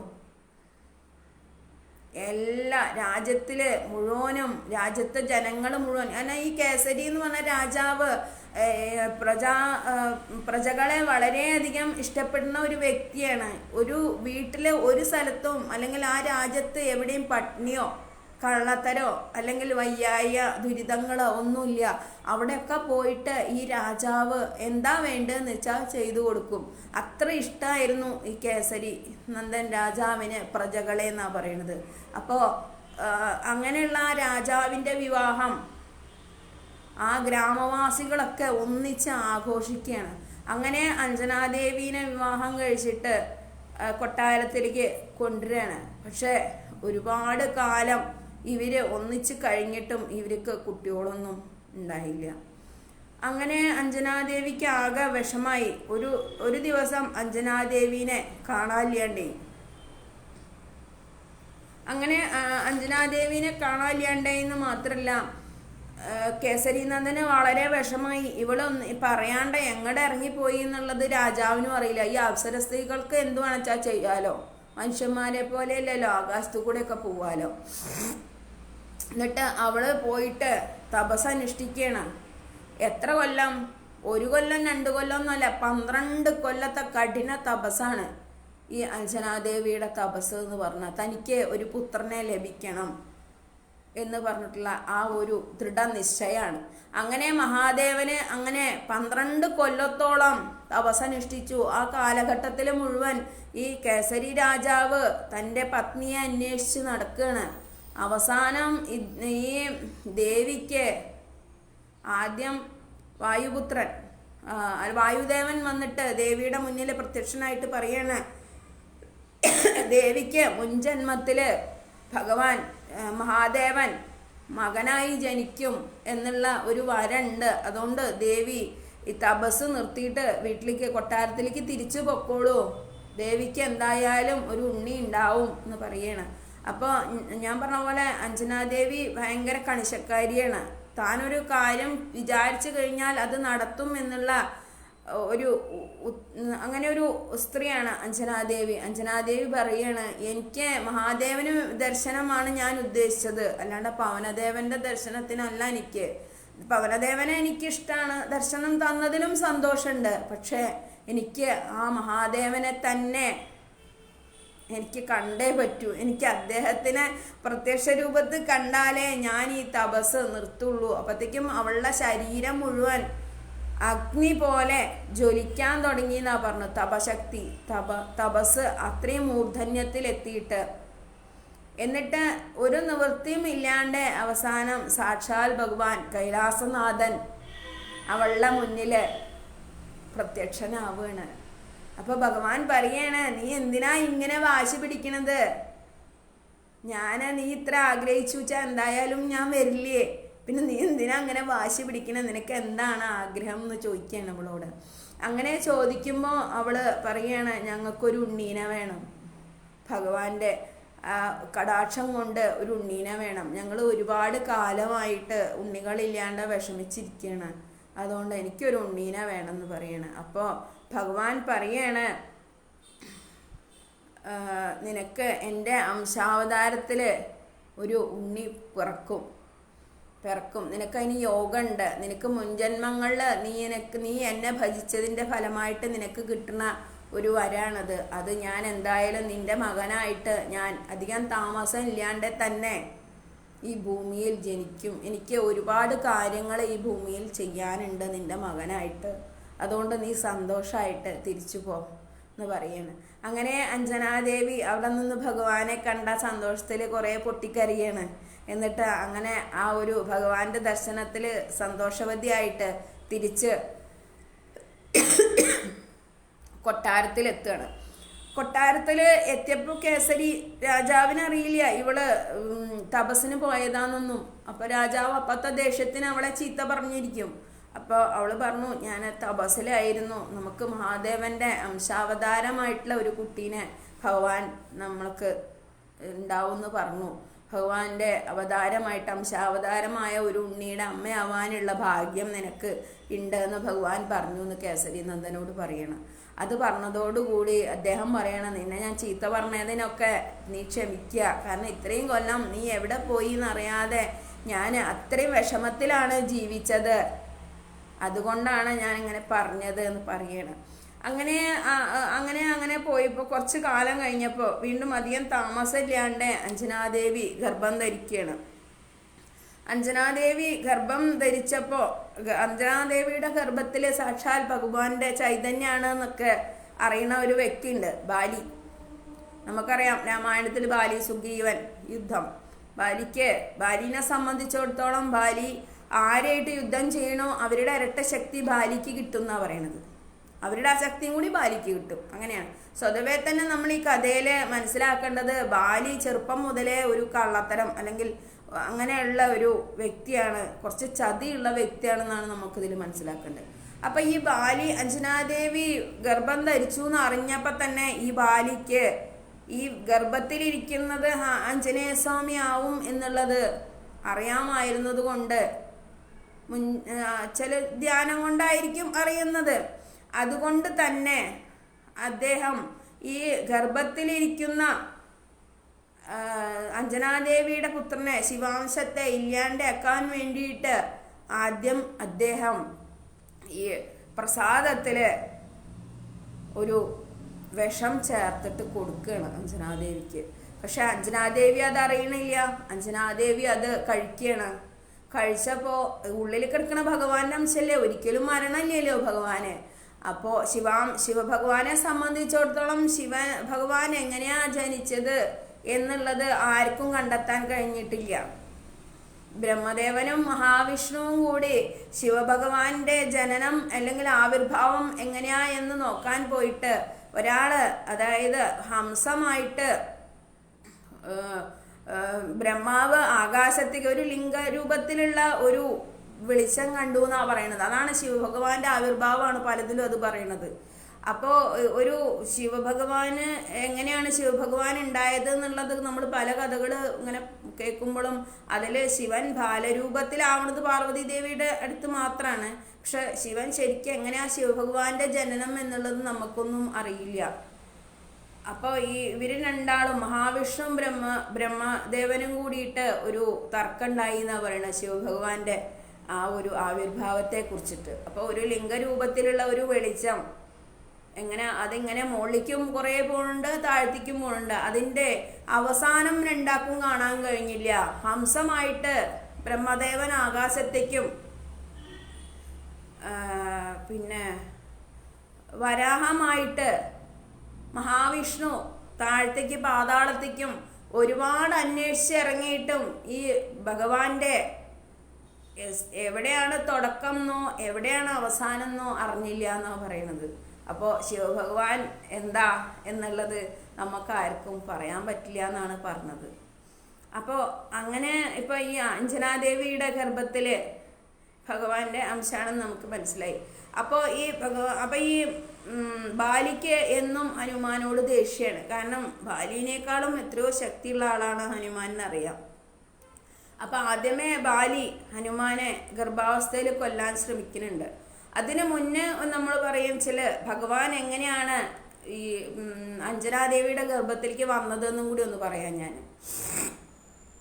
ഈ ഭഗവാന്റെ കാര്യം പറയുമ്പോൾ ഒരുപാട് കഥകൾ അങ്ങോട്ടും ഇങ്ങോട്ടും ഒക്കെ ആയിട്ട് നമുക്ക് പറയേണ്ടി വരും കേട്ടോ. അപ്പോൾ ശിവജ്യോതി ഉണ്ട്, ഭഗവാന്റെ ശിവജ്യോതി സൂക്ഷിച്ചു വെച്ചിട്ടുണ്ട് എന്നാ പറഞ്ഞു ഒരാശ്രമത്തിൽ. അതായത് ശിവഭഗവാന്റെ ശിവജ്യോതി. ആ ശിവജ്യോതി പവനദേവന്റെ കയ്യിൽ ഭദ്രമായിട്ട് ഭഗവാൻ കൊടുത്തു വിടുക എന്നാ പറഞ്ഞത്. അങ്ങനെ ആ ശിവജ്യോതി പോയ വഴി മുഴുവനും പ്രകാശപൂരിതമായിട്ടാണ്. ആ ഒരു വഴി മുഴുവനും പ്രകാശപൂരിതമായിട്ട് ഈ പവനദേവൻ ആ ജ്യോതിനെ അത്രയും പവിത്രമായിട്ട് ഇങ്ങനെ കയ്യിൽ പിടിച്ചിട്ട് അഞ്ജനാദേവി ഉറങ്ങണ സമയത്ത് അഞ്ജനാദേവിയുടെ ഉദരത്തിലേക്ക് കൊണ്ടുപോയിട്ട് നിക്ഷേപിച്ചു എന്നാണ് പറയുന്നത്. അപ്പോൾ പവനദേവന് ഭയങ്കര സന്തോഷമായി. കാരണം ശിവാംശം എന്ന ശിവജ്യോതി അല്ലെങ്കിൽ ഭഗവാന്റെ ആ ഒരു അംശത്തെ ഒരു ഗർഭപാത്രത്തിൽ നിക്ഷേപിക്കാൻ കഴിയുക എന്ന് പറഞ്ഞാൽ അതിന് താനും ഒരു ഭാഗമായി എന്നുള്ളതുകൊണ്ട് പവനദേവൻ ശരിക്കും വളർത്തച്ഛൻ്റെ സ്ഥാനാണ് എന്ന് പറയുന്നത്. ഹനുമാന്റെ വളർത്തച്ഛൻ്റെ സ്ഥാനാണ് കൊടുത്തിരിക്കണമെന്നാണ് പവനദേവന് പറയുന്നത്. അങ്ങനെയാണ് ഈ ശിവജ്യോതി അഞ്ജനാദേവിയുടെ ഗർഭത്തിൽ വന്ന് പതിക്കുന്നത്. എന്നിട്ട് ഈ ബാലിക്ക് ദേഷ്യമാണ്. കാരണം ബാലിനേക്കാളും ഞാൻ പറഞ്ഞില്ലേ എത്രയോ അധികം ശക്തിയുള്ള ഒരു അംശമാണ് അഞ്ജനാദേവിയുടെ ഗർഭത്തിൽ എന്നുള്ളത് ബാലി മനസ്സിലാക്കിയിരിക്കുന്നു. എന്നിട്ട് അങ്ങനെ ആ ബാലി കൊടുത്ത വിഷം, ആ വിഷം എന്താന്നുള്ളത് പല കഥകളുണ്ട്, ഞാൻ അതിനെപ്പറ്റി പറയാം. അങ്ങനെ ഈ ബാലി കൊടുത്ത വിഷം അഞ്ജനാദേവി കഴിച്ചതോട് കൂടിയിട്ട് അഞ്ജനാദേവിക്ക് തീരെ വയ്യാതെയായി. അങ്ങനെ അഞ്ജനാദേവി മരണത്തിൻ്റെ വക്കത്ത് ഇങ്ങനെ ശരീരമൊക്കെ നീല നിറമായിട്ട് ഇങ്ങനെ ഇരിക്കുന്ന സമയത്ത് കേസരി നന്ദൻ രാജാവ് എന്താ ചെയ്യേണ്ടതെന്ന് ഇങ്ങനെ ആലോചിച്ചിട്ടൊരു വഴിയില്ല. അദ്ദേഹവും ഭഗവാന്റെ ഭയങ്കര ഭക്തനാണ്. അദ്ദേഹം ഭഗവാനോട് മനസ്സുരുക്കി പ്രാർത്ഥിക്കാൻ തുടങ്ങി തൻ്റെ പത്നിക്ക് വേണ്ടിയിട്ട്. കാരണം കണ്ണു തുറക്കണില്ല, ശരീരം മുഴുവൻ നീല നിറം ബാധിച്ചിരിക്കുന്നു. അങ്ങനത്തെ അവസ്ഥയിൽ അദ്ദേഹം പൂജാമുറിയിലിരുന്ന് കരഞ്ഞ് ഭഗവാനോട് പ്രാർത്ഥിക്കുകയാണ്. ഭഗവാനെ, എൻ്റെ ഇങ്ങനെയുള്ള അവസ്ഥയിൽ വയറ്റിലൊരു ഉണ്ണിയുണ്ട്, പത്നിയാണ്, രണ്ടാളെ ഇങ്ങനെ കഷ്ടപ്പെട്ടുള്ള ഈ ഒരു അവസ്ഥയിൽ എന്താ ചെയ്യേണ്ടത്, അങ്ങനെ വരണേന്ന് പറഞ്ഞിട്ട് ഇങ്ങനെ കരഞ്ഞ് പ്രാർത്ഥിക്കുകയാണ് എപ്പോഴും ഈ കേസരി നന്ദന്. ആ സമയത്ത് മഹാവിഷ്ണുവിൻ്റെ തൊട്ടടുത്തിരുന്ന ലക്ഷ്മി ദേവി ആ മരുന്നിൻ്റെ കുംഭവുമായിട്ട് ഈ കേസരി നന്ദൻ രാജാവിൻ്റെ കൊട്ടാരത്തിൽ വന്നു എന്നാണ് പറയണത്. അതെങ്ങനെ? കൊട്ടാരത്തിൽ വന്നിട്ട് വേഷം മാറി ഈ ദേവിക്ക് ആ മരുന്ന്, ആ കുംഭത്തിലുള്ള മരുന്ന് ദേവിക്ക് വായയിൽ ഒഴിച്ചു കൊടുത്തു. അതോടുകൂടി ആ മരുന്ന് കഴിച്ചിട്ട് കുറേ നേരം, അപ്പോൾ ആ സമയത്ത് ലക്ഷ്മി ദേവി വൈകുണ്ഠത്തു നിന്ന് ഇറങ്ങി വന്ന് കൊട്ടാരത്തിൽ വന്ന ആ സമയത്ത് അവിടെയുള്ള ഒരു ദാസിമാരും അല്ലെങ്കിൽ അവിടെയുള്ള ദാസന്മാരും അവർക്കൊന്നും അറിയില്ലായിരുന്നു. അവരൊക്കെ ഒരു തരം മായാവലയത്തിൽ എന്ന പോലെ അവരൊക്കെ ബോധമില്ലാണ്ട് വീണ് കിടക്കുകയാണ് ഓരോരോ ഭാഗത്ത്. ആ സമയത്ത് ലക്ഷ്മി ദേവി വന്നിട്ട് ഈ അഞ്ജനാദേവിക്ക് മരുന്ന് കൊടുക്കുകയാണ്. ഈ മരുന്ന് കൊടുത്തതോടുകൂടി മഹാവിഷ്ണു വൈകുണ്ഠത്തിൽ നിന്ന് ഈ കൊട്ടാരത്തിലേക്ക് വരികയാണ്. അങ്ങനെ രണ്ടാളും കൂടി അനുഗ്രഹിക്കുകയാണ് ഈ അഞ്ജനാദേവീനെ. അങ്ങനെ ആ സമയത്ത് അന്ന് മുഴുവനും അഞ്ജനാദേവീനെ ഭഗവാൻ മഹാവിഷ്ണു അതേപോലെ മഹാലക്ഷ്മിയും ശുശ്രൂഷിച്ചു എന്നാണ് പറയണത്. അത് കഴിഞ്ഞ് രാത്രി കുറേ കഴിഞ്ഞപ്പോൾ ഇവര് സ്വർഗത്തിലേക്ക് പോവുകയാണ്. അത് കഴിഞ്ഞപ്പോൾ സാക്ഷാൽ പരമശിവൻ സ്വപ്ന രൂപത്തിൽ അഞ്ജനാദേവിയുടെ അടുത്തേക്ക് വരികയാണ്. അങ്ങനെ സ്വപ്ന രൂപത്തിൽ വന്നിട്ട് അപ്പം അഞ്ജനാദേവി ഇങ്ങനെ സ്വപ്നം കാണുകയാണ്. കാരണം നമുക്കറിയാം അസുഖം വന്നു കഴിഞ്ഞാൽ നമ്മളെ മനസ്സൊക്കെ താളം തെറ്റും. നമ്മളിപ്പോൾ പനിച്ച് കിടക്കുമ്പോൾ എന്തെങ്കിലുമൊക്കെ നമുക്ക് ഇങ്ങനെ ഓരോരോ വൃത്തികെട്ട സ്വപ്നങ്ങളൊക്കെ സ്വതവേ വരും, ക്ഷീണം ബാധിച്ചു കഴിഞ്ഞാലൊക്കെ. അപ്പം അഞ്ജനാദേവി അസുഖത്തിൽ ഇങ്ങനെ കിടക്കണ ആ സമയത്ത് സാക്ഷാൽ പരമശിവനും പാർവതി ദേവിയും കൂടി വരികയാണ് അഞ്ജനാദേവിയുടെ അടുത്തേക്ക്. എന്നിട്ട് പരമശിവൻ തൻ്റെ കയ്യിൽ നിന്ന് ഒരു കുഞ്ഞു ആവേനെ എടുത്തിട്ട് ഈ അഞ്ജനാദേവിയുടെ കയ്യിൽ കൊടുക്കുകയാണ്. അതിങ്ങനെ കാണുകയാണ് അഞ്ജനാദേവി സ്വപ്നത്തിൽ. കാരണം 10-12 കൊല്ലം ഭഗവാനെ ഇതാക്കിയതല്ലേ, തപസ് ചെയ്ത വ്യക്തിയല്ലേ. അങ്ങനെ ആ കുട്ടീനെ കയ്യിൽ കൊടുത്തിട്ട് ഭഗവാൻ തിരിച്ചു പോവുകയാണ് രണ്ടാളും കൂടി. അപ്പോൾ ഇത് കണ്ടതോടുകൂടി അഞ്ജനാദേവി ഞെട്ടി ഉണരുകയാണ്. അതോടുകൂടി അഞ്ജനാദേവിയുടെ അസുഖങ്ങളൊക്കെ മാറി ഇതായിരുന്നു. അതോടുകൂടി ഈ ശരീരത്തിൻ്റെ ഉള്ളിലുള്ള ഭഗവാന്റെ അംശത്തിന് ഇരട്ടി ശക്തിയായി. ഇനി നമ്മൾ ഇത് കൊടുത്തു എന്ന് പറഞ്ഞു, നമ്മൾ ബാലി വിഷം കൊടുത്തു എന്ന് പറഞ്ഞു. അത് ചില കഥകളിൽ പറയുന്നുണ്ട്, പഞ്ചലോഹം ഉരുക്കിയിട്ട് ഈ ഉള്ളിലുള്ള ഗർഭസ്ഥ ശിശു മരിച്ചു പോവാൻ വേണ്ടിയിട്ട് ബാലി പഞ്ചലോഹം ഉരുക്കിയിട്ട് ദേവീനെ കൊണ്ട് കഴിപ്പിച്ചതാണ്. ദേവി അറിയാതെ, അഞ്ജനാദേവി അറിയാതെ അഞ്ജനാദേവീനെ കൊണ്ട് കഴിപ്പിച്ചതാണ് ഈ ഗർഭസ്ഥ ശിശു മരിച്ചു പോവാൻ.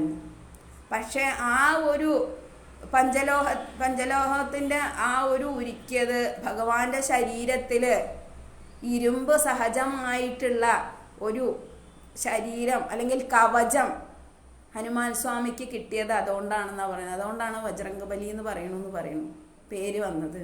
കാരണം പഞ്ചലോഹം കുടിച്ചു കഴിഞ്ഞാൽ അത് സ്വതവേ പഞ്ചലോഹം കുടിച്ച അമ്മയും കുട്ടി ഒന്നിച്ചു മരിക്കും. പക്ഷെ ഭഗവാന് അത് സ്വീകരിക്കാനുള്ള കഴിവുണ്ടായതുകൊണ്ട് ഭഗവാന്റെ ശരീരം പഞ്ചലോഹ സമാനമായി ദൃഢതയോട് കൂടിയിട്ട് അദ്ദേഹം ബജ്രംഗബലിയായി മാറി എന്നാണ് പറയുന്നത്. ഇതൊക്കെ കഥകളാണ് ശരിക്കും. പക്ഷെ ഞാൻ എപ്പോഴും ഹനുമാന്റെ ഫോട്ടോയിലും ധ്യാനത്തിലൊക്കെ എനിക്ക് തോന്നലുണ്ട് ഭഗവാന്റെ ശരീരം ശരിക്ക് ഓരോരോ ഇരുമ്പൊക്കെ ധാരാണ്. ഞാൻ എപ്പോഴും പറയും മക്കളോട്, ഭഗവാന്റെ അടുത്തുനിന്ന് ഭഗവാനൊന്ന് ഊതി കഴിഞ്ഞാൽ തന്നെ നമ്മൾ ജീവനും കൊണ്ട് പോകട്ടോ, അല്ലെങ്കിൽ ജീവൻ പാറ്റിൽ പറന്നു പോകട്ടോ. കാരണം നമുക്ക് ഭഗവാന്റെ ആ ശരീരം കണ്ടാൽ അറിയാം എന്തൊരു ദൃഢതയാണ് ഉള്ള ശരീരത്തിന്. ആള് നമ്മളെ പരിസരത്ത് എവിടെയെങ്കിലും ഉണ്ടായാൽ മതി, പിന്നെ ഒരു മനുഷ്യൻ നമ്മളെ അടുത്തേക്ക് അടുക്കില്ല. നമ്മളിപ്പോൾ ഭഗവാനെ ദർശിക്കുമ്പോഴും അദ്ദേഹത്തിൻ്റെ ആ രൂപം അങ്ങനെ തന്നെയാണ് കേട്ടോ. നല്ല ദൃഢത ഉള്ള ശരീരമാണ്. അത് കാണുക തന്നെ വേണം. കാണണമെങ്കിൽ കുറച്ച് ബുദ്ധിമുട്ടാണ്. ഭഗവാൻ ഏറ്റവും ഒരു അത്തിരി പാട്. അതിന് ഭയങ്കര കഠിനമായിട്ടുള്ള പ്രയത്നമാണ്. അപ്പോൾ ഞാനെന്താ പറയണെന്ന് വെച്ചാൽ ഭഗവാന് അത്രയും ദൃഢതയോട് കൂടിയിട്ടുള്ള ഒരു ശരീരം കിട്ടാൻ കാരണം ഇതിന് പിന്നിൽ ഇങ്ങനെ ഒരു കഥയും കൂടി ഉണ്ട് എന്നാണ് പുരാണങ്ങൾ പറയണത്. അങ്ങനെ ദേവി ആ ഗർഭസ്ഥാവസ്ഥയൊക്കെ പൂർണ്ണാവസ്ഥയിലെ ഗർഭം പൂർണ്ണരൂപത്തിലായി. അങ്ങനെ ഭഗവാന് ജന്മം നൽകുകയാണ്. ഭഗവാന്റെ ഭഗവാന്റെ അംശാവതാരത്തിന് ജന്മം നൽകുകയാണ്. ജന്മം നൽകിയതോടുകൂടി ആ പരിസരം മുഴുവനും പ്രകാശപൂരിതമായി. ആർക്കും കണ്ണു തുറക്കാൻ പറ്റണില്ല. അത്ര പ്രകാശമാണ് ഈ കുട്ടിയിൽ നിന്നിട്ട് ഇങ്ങനെ പുറത്തേക്ക് വരുന്നത്. നമുക്കറിയാം ഈ പഞ്ചലോഹ വിഗ്രഹം സൂര്യപ്രകാശം അടിച്ചു കഴിഞ്ഞാൽ എങ്ങനെയാ, അതിങ്ങനെ വെട്ടി തിളങ്ങും. അതുപോലെ തന്നെയാണ് ഹനുമാന്റെ ആ ജനന സമയത്ത് ആ കൊട്ടാരം എന്നല്ല, ആ ഒരു ലോകം മുഴുവനും ഇങ്ങനെ വെട്ടിത്തിളങ്ങിക്കൊണ്ടിരിക്കുകയാണ് ഭഗവാന്റെ ആ ശരീരത്തിൻ്റെ കാന്തി. നമ്മളത് കാണണം. നമ്മളെ വീട്ടിൽ ആ ഭഗവാൻ വരുമ്പോൾ ആ ഒരു ഭഗവത് ചൈതന്യം നമ്മൾ ട്യൂബ് ലൈറ്റ് അലക്കല്ലേ ഈ ചൈതന്യം കാണുള്ളൂ. ഭഗവാന്റെ ആ ഒരു സൂര്യ തേജസ് ഒന്ന് ആലോചിച്ച് നോക്കൂ. ഒരു സുപ്രഭാതത്തിൽ നമ്മളെ വീട്ടിൽ ഭഗവാൻ വന്ന് നിൽക്കുകയാണ് ഗദാധാരിയായിട്ടെന്ന് വെച്ചാൽ ആ ഭഗവാന്റെ ആ ഒരു ചൈതന്യം എന്തായിരിക്കും നമ്മളുടെ അവസ്ഥ? അതേപോലെ തന്നെ അഞ്ജനാദേവിക്ക് മനസ്സിലായില്ല എവിടുന്നാണ് ഈ പ്രകാശം വരണമെന്നുള്ളത്. അപ്പോൾ ഈ ഹനുമാനെ പ്രസവിക്കുന്ന സമയത്ത് കേസരി രാജാവ് പൂജാമുറിയിൽ ഉള്ള സമയമാണ്. ആ സമയത്ത് പൂജാമുറിയിലേക്ക് ഈ വെളിച്ചം സൂര്യപ്രകാശം പോലെ കണ്ണ് അങ്ങനെ തുറക്കാൻ പറ്റാത്ത അത്ര വെളിച്ചം പൂജാമുറിയിലേക്കും കൂടി എത്തിയപ്പോഴാണ് കേസരി നന്ദനൻ രാജാവ് വേഗം കൊട്ടാരത്തിൻ്റെ ഉള്ളിൽ ദേവിയുടെ അടുത്തേക്ക് വരുന്നത്. എന്താ ദേവി ഇങ്ങനെ എവിടുന്നാണ് ഇത്രയും അധികം പ്രകാശം വരുന്നത് എന്ന് ചോദിച്ചിട്ട് ദേവിയുടെ അടുക്കൽ എത്തുമ്പോഴാണ് ദേവി പറയണത് നമ്മളെ ഉണ്ണിയുടെ ശരീരത്തിൽ നിന്നാണ് ഇത്രയും തേജസ് വന്നിരിക്കുന്നത്. എന്നിട്ട് ഉണ്ണീനെ നോക്കാൻ പോലും കേസരി രാജാവിന് പറ്റണില്ല, രണ്ടാക്കും പറ്റണില്ല. കാരണം അത്രയും ശക്തിയാണ്, അത്രയും വെളിച്ചാണ് ഉണ്ണിയുടെ ശരീരത്തിൽ നിന്നിട്ട് ഇങ്ങനെ വരുന്നത്. അപ്പോൾ അത്രയും നമ്മൾ പറയാച്ച അത്രയും ശക്തിയാണ് ഭഗവാന് നല്ലതാണ്. അത് കഴിഞ്ഞു അദ്ദേഹം ജനിച്ച് അധികം താമസമില്ലാണ്ട് നമ്മളെ നാരദമുനി, നമുക്കറിയാം എല്ലായിടത്തും ഓടി എത്തുന്ന ഒരു വ്യക്തിയാണ് നാരദമുനി. അപ്പോൾ നാരദമുനി ഇങ്ങനെ സ്വർഗത്തുനിന്ന് ഇങ്ങനെ നോക്കുകയാണ്. അപ്പോൾ ഈ കുട്ടീനെ എടുത്തിട്ട് അച്ഛനും അമ്മയും കൂടി ഇങ്ങനെ കൊഞ്ചിക്കുകയാണ്.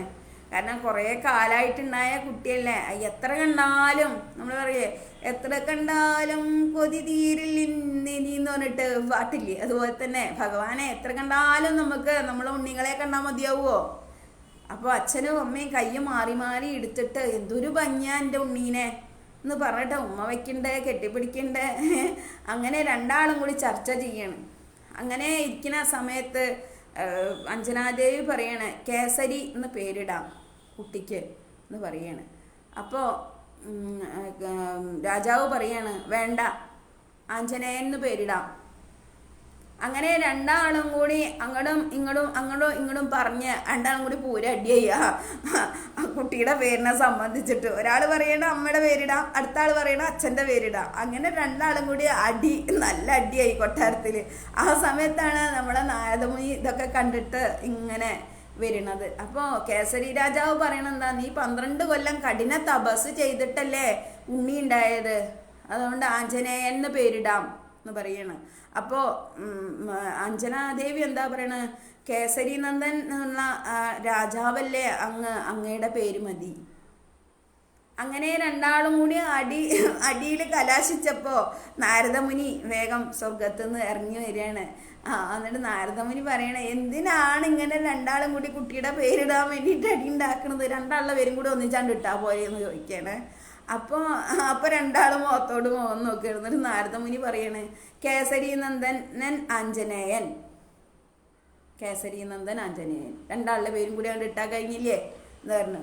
അതോടുകൂടി ആ തർക്കം അവർ നിർത്തി. കാരണം കുട്ടിക്ക് എന്ത് പേരിടണം. അപ്പോൾ പിന്നെ ഈ നാരദമുനി പറയുന്നുണ്ട്, നിങ്ങൾ വിചാരിക്കണ്ട ഈ പേര് മാത്രമാണ് ഇവനെന്ന്, ഇവൻ 100 കണക്കിന് പേരുണ്ട്. നിങ്ങളിപ്പോൾ ഈ പേരിട്ടാലും ഇവന് ഒരുപാട് പേരുകൾ ഇനിയും വരാൻ കിടക്കുന്നുണ്ട് എന്ന് പറയുകയാണ്.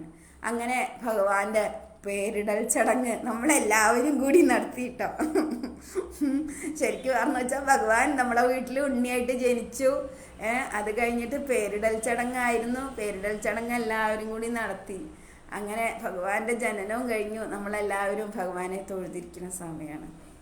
അപ്പോൾ എങ്ങനെയുണ്ട് നമ്മളെ ഹനുമാൻകുട്ടിയുടെ ജനനം? ഇനി അടുത്ത ഭാഗം ഇപ്പം ഞാൻ ഇന്നിപ്പോൾ ഇത്രയേ ഉള്ളൂ. ഭഗവാന്റെ ജനനത്തെ കുറിച്ചിട്ടാണ്, അല്ലെങ്കിൽ ഹനുമാന്റെ പേരിടലിനെ കുറിച്ചിട്ടാണ് അതുവരെ ഞാൻ ഉദ്ദേശിച്ചത് എന്ന് പറയാൻ. എന്തായാലും എല്ലാവരുടെ വീട്ടിലും ഹനുമാൻകുട്ടി വന്നില്ലേ? എല്ലാവരും ഹനുമാൻ ഭഗവാനും വഹിച്ചോളൂ. എന്നും വരട്ടെ. പിന്നെ നമ്മൾ രാമായണം ഇന്ന കാലത്ത് ചെല്ലാന്നൊന്നുമല്ല, എല്ലാ കാലത്തും ചെല്ലാമെന്നും നമുക്കറിയാലോ. അപ്പോൾ എന്നും രാമായണം വീട്ടിൽ വായിച്ചോളൂ, ഭഗവാൻ വരാതിരിക്കില്ല. രാമായണം വായിക്കുന്നിടത്ത് ഭഗവാന് വരാതിരിക്കാൻ സാധിക്കില്ല എന്ന് തന്നെയാണ് എല്ലാവരും പറയണത്. ശ്രീരാമ ഭഗവാൻ ഉള്ളിടത്തല്ലേ ഹനുമാൻ ഉണ്ടാവുള്ളൂ. അതുകൊണ്ട് വീട്ടിൽ പറ്റുന്നവരൊക്കെ രാമായണം വായിച്ചോളൂ. കാലങ്ങളൊന്നും നോക്കാം, ഞാൻ അറിയാത്തവർക്ക് വേണ്ടിയിട്ടാട്ടോ പറയണത്, എത്രയോ പേർക്ക് അറിയുണ്ടാവും. അപ്പോൾ കാലങ്ങളായിട്ട് നമ്മൾ എന്നും സന്ധ്യയ്ക്ക് മുന്നേ ഒന്നെങ്കിൽ അല്ലെങ്കിൽ സന്ധ്യ കഴിഞ്ഞിട്ട്, രാവിലെ അണിച്ചിട്ടുണ്ടെങ്കിൽ ഉദയത്തിൻ്റെ ആ സമയത്ത് പാടില്ല. കാരണം ഭഗവാൻ സൂര്യ നമസ്കാരത്തിന് പോവും, അപ്പോൾ അത് ബുദ്ധിമുട്ടല്ലേ. അതേപോലെ വൈകുന്നേരമാണെങ്കിൽ സന്ധ്യാവന്ദനത്തിന് പോവും ഭഗവാൻ. അപ്പോഴും ഭഗവാന് ശ്രീരാമ ഭഗവാന്റെ നാമം കേൾക്കാൻ കഴിയില്ലല്ലോ. അതുകൊണ്ട് ഒന്നെങ്കിൽ രാവിലെ ഉദയം കഴിഞ്ഞ് ചെല്ലാം, അല്ലെങ്കിൽ ഉദയത്തിൻ്റെ മുന്നേ നിങ്ങൾക്ക് ചെല്ലാം. അതല്ലെങ്കിൽ വൈകുന്നേരം സന്ധ്യ മയങ്ങിയതിൻ്റെ ശേഷം ചെല്ലാം, ഇല്ലെങ്കിൽ അതിന് മുന്നേ ചെല്ലാം. ആ ഒരു സമയത്ത് ഭഗവാന്റെ മുന്നിൽ ഒരു നെയ്വിളക്ക് കൊളുത്തിയിട്ട് നിലത്ത് ഒരു നല്ലൊരു പായയോ അല്ലെങ്കിൽ വൃത്തിയുള്ള ശുദ്ധിയായിട്ടുള്ള ഒരു തുണിയോ എന്തെങ്കിലും ഇട്ട്, നമ്മൾ ഒരിക്കലും നിലത്ത് അങ്ങനെ ഇരുന്ന് ചെല്ലരുത് എന്നാണ് പറയണത്. നമ്മളുടെ ശരീരത്തിലെ പോസിറ്റീവ് എനർജി, നാമം ചെല്ലുമ്പോൾ നമുക്ക് പോസിറ്റീവ് എനർജിയാണ് വരിക. ആ എനർജി ഈ വെറും നിലത്തിരുന്ന് ചെല്ലിക്കഴിഞ്ഞാൽ ആ പോസിറ്റീവ് എനർജി ഇല്ലാണ്ടാവും. അപ്പോൾ നമുക്ക് ഭഗവാനിൽ നിന്നുള്ള ആ പോസിറ്റീവ് എനർജി നമ്മളുടെ ശരീരത്തേക്ക് വരില്ല, അത് പുറത്തേക്ക് പോകുന്നൊക്കെയാണ് പറയണത്. എനിക്കതിനെപ്പറ്റി അറിയില്ല. പക്ഷേ എല്ലാവരും പറയണത് ഒരു പായെങ്കിലും ഇട്ടിട്ട് ഇരുന്നിട്ട് വേണം നമ്മൾ നാമം ചെല്ലാൻ എന്നാണ്. അപ്പോൾ എല്ലാവരും ഭഗവാനെ സ്ഥിരമായിട്ട് രാമായണം ചെല്ലണം. വീട്ടിൽ എന്തായാലും ഹനുമാൻ വന്ന് ഇരിക്കാതിരിക്കില്ല. കാരണം ഞാൻ പറഞ്ഞു, ഞാനിപ്പോൾ ഹനുമാൻ്റെ പൂജയൊന്നും ചെയ്യലില്ല. കാരണം നമുക്കൊരു ഏജ് കഴിഞ്ഞാൽ പലതിനും പ്രശ്നങ്ങൾ വരും. അങ്ങനെ ഞാൻ പൂജ ചെയ്തിരുന്നു. ഒരുപാട് കാലം ഞാൻ പൂജ ചെയ്തിരുന്ന ആളാണ്. അപ്പോൾ ആ സമയത്ത് തന്നെ എനിക്ക് പലപ്പോഴും ഭഗവാന്റെ പൂജയിൽ ശരീരത്തിലൊരു വൈബ്രേഷൻ വരലുണ്ട് എപ്പോഴും. അപ്പം ഞാൻ അത് കുറേ നേരം പൂജ കഴിഞ്ഞാലും കുറച്ച് നേരം കൂടി ഉണ്ടാവുമായിരുന്നു. അപ്പോൾ ഞാൻ കുട്ടികളോട് ചോദിച്ചായിരുന്നു, അല്ല ഈ ശരീരത്തിൽ വൈബ്രേഷൻ നിങ്ങൾക്ക് തൊട്ടാൽ മനസ്സിലാവുമെന്ന്. അപ്പോൾ അവർ പറയും അവർക്കൊന്നും തോന്നില്ല എന്ന്. അപ്പോൾ ശരിക്കും പറഞ്ഞാൽ ഭഗവാൻ നമ്മളുടെ ശരീരത്തിൽ ലയിക്കുന്ന ആ ഒരു അവസ്ഥയിലാണ് നമുക്കത് വരിക. അപ്പോൾ സ്ഥിരമായിട്ട് വീട്ടിൽ രാമായണ പാരായണം ഉണ്ടെങ്കിൽ ഹനുമാന്റെ ഒരു സാന്നിധ്യം നിങ്ങൾക്ക് ഇന്നല്ലെങ്കിൽ നാളെ എപ്പോഴെങ്കിലും നിങ്ങൾ ആ രാമായണം വായിക്കുന്ന മനസ്സ് അതിൽ തന്നെ കേന്ദ്രീകരിച്ചിട്ടാണ് നിങ്ങൾ വായിക്കണമെന്ന് വെച്ചാൽ ഭഗവാന്റെ സാന്നിധ്യം അറിയാതിരിക്കില്ല. ഞാൻ പറഞ്ഞില്ലേ, AC-യിലെ തണുപ്പ് നമ്മൾ ആർക്കെങ്കിലും കാണിച്ചു തന്നിട്ടാണോ? അല്ലല്ലോ, നമ്മളെ ശരീരത്തിൽ അത് അനുഭവിക്കല്ലേ. അതുപോലെ തന്നെ ഭഗവാന്റെ ആ ഒരു പ്രസൻസ് നിങ്ങളിലും എത്തും. അപ്പോൾ എല്ലാവർക്കും നല്ലത് വരട്ടെ. എല്ലാവർക്കും വേണ്ടി പ്രാർത്ഥിക്കുക. ഞാൻ എന്നും പറയുന്ന കാര്യം തന്നെയാണ്, നമ്മളുടെ ഈ ലോകത്തിൽ ഒരു ബുദ്ധിമുട്ടുകളും ഇല്ലാതിരിക്കട്ടെ. എവിടെ എന്തു വന്നാലും നമ്മളെയൊക്കെ ബാധിക്കും. അതുകൊണ്ട് എല്ലാവർക്കും നല്ലത് വരട്ടെ. നമ്മൾ ഭഗവാനോട് എന്താ ചോദിക്കണ്ടു? ഭഗവാനെ എൻ്റെ കൂടെ എന്നും ഉണ്ടാവണേ. ഈ ഒരു വാക്ക് പറഞ്ഞാൽ മതി. എന്നും വേറെ ഒന്നും നമ്മൾ പറയണ്ട. നമുക്ക് പൈസ വേണമെന്നോ, കുട്ടികൾ നന്നാവണമെന്നോ, പഠിത്തം നന്നാവണോ, റാങ്ക് വേണമെന്നോ ഒന്നും പറയണ്ട ഭഗവാനോട്. ഈ ഒരൊറ്റ കാര്യം പറഞ്ഞാൽ മതി, ഭഗവാനെ എൻ്റെ കൂടെ എപ്പോഴും ഉണ്ടാവണേ. ഈ ഒരു വിളിയെ ഭഗവാന് വേണ്ടു. അത് കൃഷ്ണനായാലും ഹനുമാനായാലും ശിവഭഗവാനായാലും എന്നെ സംബന്ധിച്ചിടത്തോളം എല്ലാവരും ഒരുപോലെ കേട്ടോ. എല്ലാവരും പറയും കൃഷ്ണനെയാണ് ഞാൻ വിളിക്കുന്നത്, ശിവഭഗവാൻ. എന്നെ സംബന്ധിച്ചിടത്തോളം എനിക്ക് ഒരൊറ്റ ഭഗവാനേ ഉള്ളൂ. അതെല്ലാം ഒരൊറ്റ ചൈതന്യമാണ്. പണ്ടൊന്നും എനിക്ക് അങ്ങനെ ആയിരുന്നില്ല. പക്ഷെ ഞാൻ ഇപ്പോൾ ഭഗവാനിൽ കൂടുതൽ എടുത്തപ്പോൾ എൻ്റെ മനസ്സിൽ എനിക്ക് മനസ്സിലായ ഒരു കാര്യമാണ്, ഭഗവാൻ ഒന്നേ ഉള്ളൂ. പിന്നെ ഇപ്പം നമ്മൾ പറയില്ലേ, വെണ്ടയ്ക്കയ്ക്ക് വേറെ രുചിയാണ്, തക്കാളിക്ക് വേറെ രുചിയാണ്, അതിന് മുളകിന് വേറെ അതുപോലെ തന്നെ ഉള്ളൂ ഭഗവാൻ. വേറെ ഓരോരോ സ്വഭാവ വിശേഷതകളായിട്ട് നമ്മളെ മനസ്സിലാക്കി തരാമെന്ന് മാത്രം. എന്നെ സംബന്ധിച്ച് ഒരൊറ്റ ശക്തി വിശേഷമുള്ളൂ, പ്രപഞ്ചശക്തിയാണ്. അതുകൊണ്ടാണ് എനിക്ക് ഇത്രയും ലയിച്ചിട്ട് ഹനുമാൻ, ഞാൻ പറയുന്നത്, ഞാൻ ശരിക്കും പറയുന്നുണ്ടെങ്കിൽ ഭഗവാനോട് ലയിച്ചിട്ട് തന്നെയാണ് ഞാനിവിടെ കഥ പറയണത്. ഇതിൽ മുഴുവനൊന്നും നമ്മളെ കഥകളിലെ എല്ലാ ഭാഗത്തിലും എല്ലാം ഞാൻ പറയുന്ന പോലെയൊന്നും ഉണ്ടായിക്കൊള്ളില്ല. അതൊക്കെ എൻ്റെ മനസ്സിൻ്റെ, ഞാൻ പറയില്ലേ, ഓരോന്ന് നമ്മളുടെ സ്വപ്നങ്ങളും കൂടിയാണ്. അപ്പോൾ എന്താണെന്ന് വെച്ചാൽ ഇത്രയും ലയിച്ചിട്ട് എനിക്ക് ഹനുമാൻ്റെ കഥയായാലും കൃഷ്ണൻ്റെ കഥയായാലും ശിവഭഗവാന്റെ കഥയായാലും ഒക്കെ പറയാൻ കഴിയണത് എന്തുകൊണ്ടാണ്? എനിക്ക് അത്ര ഇഷ്ടമാണ് ആ ഒരു ശക്തിവിശേഷത്തെ. ഇനി മുരുകൻ്റെ കഥ പറയുമ്പോഴും എനിക്ക് ആ ഉണ്ണി മുരുകനെയാണ് എൻ്റെ മനസ്സിലുള്ളത്. എനിക്ക് ഭഗവാൻ എന്നുള്ള വേർതിരിവില്ല. എല്ലാം ഒരൊറ്റ ശക്തിയാണ്, പ്രപഞ്ചശക്തി ഒന്നേ ഉള്ളൂ. അത് മനുഷ്യജന്മം തന്ന നമുക്ക് എന്തിനാ മനുഷ്യജന്മം തന്നിരിക്കുന്നത്? നമുക്ക് വിശേഷ ബുദ്ധി തന്നിരിക്കുന്നത് എന്താ? ഭഗവാൻ, ഞാൻ പറയലുണ്ട്, ഭഗവാൻ നമുക്ക് തന്നിട്ടുള്ള ആ ഒരു ഭഗവാന്റെ ജീവൻ, ഇത്രയും ശാസ്ത്രങ്ങൾ ഗവേഷണം നടന്നിട്ട് ഈ ജീവൻ എന്താണ് എന്നുള്ളത് ഒരു ഗവേഷകർക്കും കണ്ടുപിടിക്കാൻ കഴിഞ്ഞിട്ടില്ല. പക്ഷെ നമുക്കൊക്കെ അറിയില്ലേ എല്ലാവരുടെ ശരീരത്തിലും അങ്ങനെ ഒരു വിശേഷം ഉണ്ട് എന്നുള്ളത്. അതെന്തുകൊണ്ടാണ് ഈ ജനങ്ങൾക്ക് കണ്ടുപിടിക്കാൻ കഴിയാത്തത്? അപ്പം നമ്മളിൽ അതീതമായ ഒരു ശക്തി എവിടെയോ ഉണ്ട്, അത് ഉറപ്പാണല്ലോ. അല്ലെങ്കിൽ ഈ ജീവൻ എന്താന്നുള്ളത് കണ്ടുപിടിക്കണ്ടേ? ഏത് ശാസ്ത്രത്തിനും ജീവൻ എന്താന്നുള്ളത് കണ്ടുപിടിക്കാൻ കഴിഞ്ഞിട്ടില്ലല്ലോ. അപ്പോൾ നമ്മളിൽ അതീതമായ ഒരു ശക്തിവിശേഷം ഉണ്ട്, അത് മസ്റ്റാണ്. അപ്പോൾ അവർ പറയും കാലാവസ്ഥ, അന്ന് മഴ പെയ്യും, ഇന്ന് ഇടിവെട്ടും. ചിലപ്പോൾ ഇന്ന് ഇടിവെട്ടൊന്നുമില്ല, ചിലപ്പോൾ ഒരാഴ്ച കഴിഞ്ഞിട്ടോ 4 ദിവസം കഴിഞ്ഞിട്ടേ ഉണ്ടാവുള്ളൂ. അപ്പം എന്താ, അവർക്കതൊന്നും അത്രയും കറക്റ്റായിട്ട് പറയാൻ കഴിയണില്ല. അതൊക്കെ അറിയുന്ന ഒരൊറ്റ വ്യക്തിയേ ഉള്ളൂ, മുകളിലിരിക്കുന്ന ഈശ്വര വിശേഷം മാത്രം. നമ്മളായിട്ടുണ്ടാക്കിയതാണ് ഓരോരോ ജാതി മതം എന്നുള്ളത്. ഭഗവാന് ജാതി മതമൊന്നുമില്ല, ആ ഒരു ഓങ്കാരം മാത്രമേ ഭഗവാനിലുള്ളൂ. നമ്മൾ അർദ്ധരാത്രി അതൊന്നും ആരും ചെയ്യില്ല. പക്ഷെ എൻ്റെ അനുഭവം എന്ന് പറഞ്ഞാൽ, ഞാൻ കുട്ടിയാവുമ്പോൾ, ഇപ്പോഴല്ല കുട്ടിയാവുമ്പോൾ അച്ഛൻ്റെ അമ്മയുടെയും കൂടെ 2:30-3 മണിക്ക് ഇരുന്ന് നാമം ചെല്ലണ ദിവസങ്ങളിൽ, ചില ദിവസങ്ങളിൽ ആ ഓങ്കാരത്തിൻ്റെ ഓം എന്നുള്ള ആ ഒരു ധ്വനി നമ്മളെ പ്രകൃതിയിൽ മുഴങ്ങിയത് ഞാൻ കേട്ടിട്ടുണ്ട്. അച്ഛനും അമ്മയൊക്കെ പറയും, നമ്മൾ 2:30-3 മണിക്ക് നീട്ടിട്ട് നാമം ചൊല്ലുമ്പോൾ, കാരണം എല്ലാ സ്ഥലത്തും ഇരുട്ടാണ്, എല്ലാ ജീവജാലങ്ങളും ഉറങ്ങുന്ന സമയമാണ്. ഈ ഓങ്കാര ധ്വനി കേൾക്കണമെങ്കിൽ നിങ്ങൾ രാത്രി 2:30-3 മണി സമയത്ത് എഴുന്നേറ്റ് ഭഗവാന്റെ കാര്യങ്ങളിൽ വ്യാപൃതരായിരിക്കണം. അപ്പം കേൾക്കും. ഞാനും കേട്ടിട്ടുണ്ട്. അമ്മ എപ്പോഴും എന്നോട് പറയും, ഓങ്കാരം ശബ്ദം ഒന്നാമത് നമുക്ക് നമ്മളെ നെഗറ്റീവാണ്, പേടിയാണ് നമുക്ക്. അർദ്ധരാത്രിക്ക് ഇറങ്ങിക്കഴിഞ്ഞാൽ വല്ല പ്രേതോ ഭൂതോ പിശാചോ ഉണ്ടാവുമോ എന്നുള്ള. എവിടെ ഈ പ്രേതം പിശാച്, നമ്മളൊന്നും ചെയ്യാൻ കഴിയില്ല. ഭഗവാനിൽ ലയിക്കുന്ന ഒരു വ്യക്തിനെ ഇവർക്ക് തൊടാൻ പറ്റില്ല. നമ്മളെ ഏറെ വിചാരം എന്താ, പ്രേതം പിശാച്, എന്ത് പ്രേതം പിശാച്? ഈശ്വരനെ അങ്ങോട്ട് വിളിച്ചു കഴിഞ്ഞാൽ അവരിൽ അതീതമായിട്ട് ഒരു ശക്തിയും ഈ പ്രകൃതിയില്ല. ഞാൻ പറഞ്ഞേ, ശിവഭഗവാന്റെ ജനനം, ശിവഭഗവാന് ആന്തിയില്ല അന്തമില്ല എന്ന് പറഞ്ഞ പോലെ തന്നെയാണ്. മുകളിലേക്കും ഇല്ല, ആളെ എത്ര പോയാലും അറിയില്ല, താഴത്തേക്കും ഇല്ല. ഒരാൾക്കും ശിവഭഗവാൻ എന്താന്നുള്ളത് മനസ്സിലാക്കാൻ കഴിഞ്ഞിട്ടുമില്ല.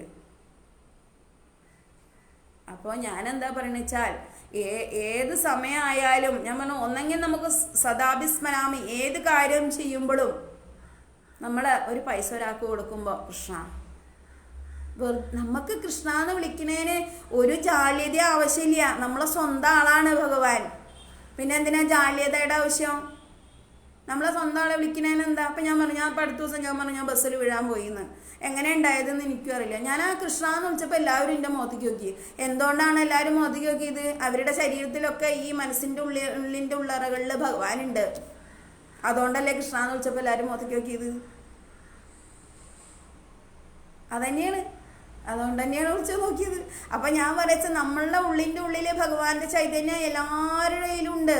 നമ്മൾ ഭഗവാനെ അറിയാൻ ശ്രമിക്കാത്തത് കൊണ്ടാണ്. ഇത്രയും വിശേഷ ബുദ്ധി തന്ന നമുക്ക് നൽകിയ ഭഗവാനെ എന്തുകൊണ്ടാണ് നിങ്ങൾ അറിയാൻ ശ്രമിക്കാത്തത്? നമുക്ക് സൃഷ്ടി, അല്ലെങ്കിൽ നമുക്ക് ഈ ലോകത്തിൽ ജനിച്ചിട്ട് ഇവിടുത്തെ ആഡംബരാദി കാര്യങ്ങളും എത്രയോ മനസ്സിനും ശരീരത്തിനും സന്തോഷം നൽകുന്ന കാര്യങ്ങൾ ഭഗവാൻ നിങ്ങൾക്ക് തരണില്ലേ? എന്നിട്ട് എന്തുകൊണ്ടാണ് ഈശ്വര ചൈതന്യത്തെ നിങ്ങൾ അറിയുന്നില്ല, അറിയാൻ ശ്രമിക്കുന്നില്ല? നമുക്ക് എല്ലാ സുഖഭോഗങ്ങളും ഭഗവാൻ തരുന്നുണ്ട്, എന്നിട്ട് നമ്മൾ വീണ്ടും ഭഗവാനെ ആലോചിക്കണില്ല. ഒന്നെങ്കിൽ നമുക്ക് ഏത് സമയവും ഭഗവാനെ വിളിച്ച് പ്രാർത്ഥിക്കാം. ഞാൻ പറഞ്ഞില്ലേ, കിടക്കുമ്പോഴും ഇരിക്കുമ്പോഴും നടക്കുമ്പോഴും ഒക്കെ ഞാൻ ഇപ്പം ലളിതാ സഹസ്രനാമം സ്ഥിരം ചെല്ലുന്നവർക്കറിയാം. പലരും 2-3 പ്രാവശ്യം ദിവസങ്ങളിൽ ലളിതാ സഹസ്രനാമം ചെല്ലുന്നവരുണ്ട്, എത്രയോ ആൾക്കാരുണ്ട്. അവർക്ക് തന്നെ അറിയാം, അവർ രാത്രി ഉറങ്ങുമ്പോൾ കൂടി അവരുടെ വായയിൽ ആ ലളിതാ സഹസ്രനാമം ഇങ്ങനെ ഓട്ടോമാറ്റിക്കായിട്ട് വന്നുകൊണ്ടിരിക്കും, അതിലെ വരികൾ. അതാ ഞാൻ പറഞ്ഞത്, എപ്പോഴും നമ്മൾ ഭഗവാന്റെ ഒരു ഇത് നമ്മളെ ഇതിനുണ്ടാക്കിയിട്ട് ലളിതാ സഹസ്രനാമം നല്ലൊരു കാര്യമാണ് കേട്ടോ. നമ്മൾ ഈ ലളിതാ സഹസ്രനാമം ചൊല്ലി ഒരാഴ്ച ചെല്ലാൻ തുടങ്ങിക്കഴിഞ്ഞാൽ അടുത്ത ദിവസം ആകുമ്പോഴത്തേക്കും നമുക്ക് അത് ചൊല്ലിയിട്ടില്ലെങ്കിൽ ഭയങ്കര ഒരു വിഷമം തോന്നും, എന്തോ ഒരു കുറവ് തോന്നും കേട്ടോ. അങ്ങനെ ഒരു എന്താ പറയുക, ഒരു അറ്റാച്ച്മെൻ്റ് ഉണ്ട് ലളിത. അത് വിഷ്ണു സഹസ്രനാമത്തിൽ നമുക്ക് ഉണ്ട്. പക്ഷെ അതൊന്ന് ചൊല്ലി നോക്കൂ നിങ്ങൾ. ഇത് നമ്മളെ ജീവിതത്തിൽ ഒരു 15 മിനിറ്റെങ്കിലും ഭഗവാന് മാറ്റി വയ്ക്കൂ. അതുകൊണ്ട് നിങ്ങൾക്ക് നല്ലതേ ഉണ്ടാവുള്ളൂ. അതേപോലെ ഞാൻ പറഞ്ഞില്ലേ, ഇപ്പോൾ എല്ലാവരും നോൺ ഉപേക്ഷിക്കാനൊന്നും പറ്റില്ലെന്ന് ഞാൻ പറയില്ല. പക്ഷെ നമ്മൾ വൈഷ്ണവത്തിലുള്ള അമ്പലങ്ങളിൽ 2 വിധത്തിലാണ് അമ്പലങ്ങൾ, വൈഷ്ണവും ശൈവവും. അപ്പോൾ മത്സ്യമാംസമൊന്നും ഇല്ലാതെ ഉള്ള അമ്പലങ്ങളിൽ പോകുമ്പോൾ കാടാമ്പുഴ, ഗുരുവായൂർ, അതേപോലെ ഒരുപാട് അമ്പലങ്ങളുണ്ട്, ചോറ്റാനിക്കര, അങ്ങനെ ഒരുപാട് അമ്പലങ്ങളുണ്ട്. ഈ അമ്പലങ്ങളിലൊക്കെ നിങ്ങൾ പോകണമെങ്കിൽ നിങ്ങൾ ഒരാഴ്ചയെങ്കിലും ഈ മത്സ്യമാംസാദി കാര്യങ്ങളൊന്ന് മാറ്റി വയ്ക്കുക.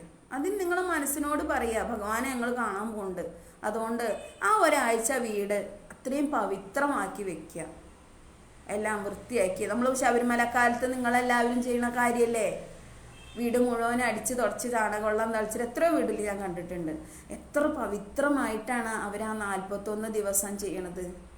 അപ്പോൾ അതുപോലെ ഒരമ്പലത്തിൽ നിങ്ങൾ പോകണുണ്ടോ, ഹനുമാൻകാവിലൊക്കെ ഭഗവാൻ അത്രയും ശക്തി സ്വരൂപനാണ്. അപ്പോൾ നിങ്ങൾക്ക് ഒരു ആഴ്ച, നിങ്ങളിപ്പോൾ ഈ അടുത്ത ആഴ്ച ഹനുമാൻകാവ് പോകണമെന്ന് വെച്ചാൽ ഈ ആഴ്ച നിങ്ങൾ അതൊന്ന് നിങ്ങളുടെ ജീവിതത്തിൽ നിന്ന് മാറ്റി വയ്ക്കൂ. നിങ്ങൾക്ക് അതുകൊണ്ട് ഭഗവാൻ ഡബിളായിട്ടുള്ള പവർ തരും. അതാണ് ഞാൻ പറഞ്ഞത്. എനിക്കിപ്പോൾ നിങ്ങൾ എന്ത് കഴിച്ചാലും എനിക്കത് വിഷയമല്ല, കാരണം എനിക്ക് എൻ്റെ കാര്യമല്ലേ. പക്ഷെ ഞാൻ നല്ലൊരു കാര്യം നിങ്ങൾക്ക് പറഞ്ഞു തരണമെന്ന് മാത്രമേ. ഇനി നിങ്ങൾ ദേഷ്യം വിചാരിക്കൊന്നും വേണ്ട കേട്ടോ. നിങ്ങൾക്ക് വേണമെങ്കിൽ സ്വീകരിക്കാം, നല്ല കാര്യം പറയാം. ഞാൻ എന്താ വെച്ചാൽ ഞാൻ പറഞ്ഞില്ലേ, എൻ്റെ ലോകം ഭഗവാനാണ്. അത് ഏത് വിധത്തിലും ആരെങ്കിലും ഒരാൾ ഭഗവാനെ കുറച്ച് ചോദിച്ചു കഴിഞ്ഞാൽ പിന്നെ വായ തോരാണ്ട ഞാൻ പറഞ്ഞുകൊണ്ടിരിക്കും. അതിൻ്റെ സ്വഭാവമാണ്. അത്ര ഇഷ്ടമാണ് എനിക്ക് ഭഗവാൻ. അതുകൊണ്ട് നിങ്ങൾക്ക് കുറച്ചും കൂടി നിങ്ങളെ കാര്യം, നമ്മളൊക്കെ എന്തിനാണ് പ്രാർത്ഥിക്കുന്നത്, കുടുംബജീവിതം സുഖാവാൻ വേണ്ടിയിട്ടാണ് ഭഗവാന്റെ അടുത്ത് പോകുന്നത്. അപ്പോൾ ഇതൊന്ന് ചെയ്തിട്ട് നിങ്ങൾ ഏത് അമ്പലത്തിൽ വേണമെങ്കിൽ പോയിക്കോളൂ, നിങ്ങൾക്ക് അതിനുള്ള മാറ്റം ഉണ്ടാവും. ഞാൻ എഴുതി തരാം, മാറ്റം ഉണ്ടാവും. അപ്പോൾ ഇന്ന് ഇത്രയേ ഉള്ളൂ. ഇനി നാളെ ഭഗവാന്റെ വികൃതികളൊക്കെ ഒന്ന് നോക്കട്ടെ. ഞാൻ അറിയുന്ന വികൃതികളൊക്കെ പറഞ്ഞുതരാം. ഞാനിങ്ങനെ കുറേ ആലോചിച്ചും കൂട്ടിട്ട ഭഗവാന്റെ വികൃതി, ഭഗവാൻ എന്തൊക്കെ വികൃതി. ഇപ്പോൾ വെണ്ണക്കണ്ണൻ്റെ വികൃതി നിങ്ങൾ കേൾക്കലില്ലേ, അതുപോലെ തന്നെ ഹനുമാൻ്റെ കാര്യം. അപ്പോൾ നാളെ വരാം കേട്ടോ. എല്ലാവർക്കും നല്ലത് ഭവിക്കട്ടെ. സർവം കൃഷ്ണമയം. ആഞ്ജനേയ സ്വാമി. കൃഷ്ണ ഭഗവാനെ, കൃഷ്ണ.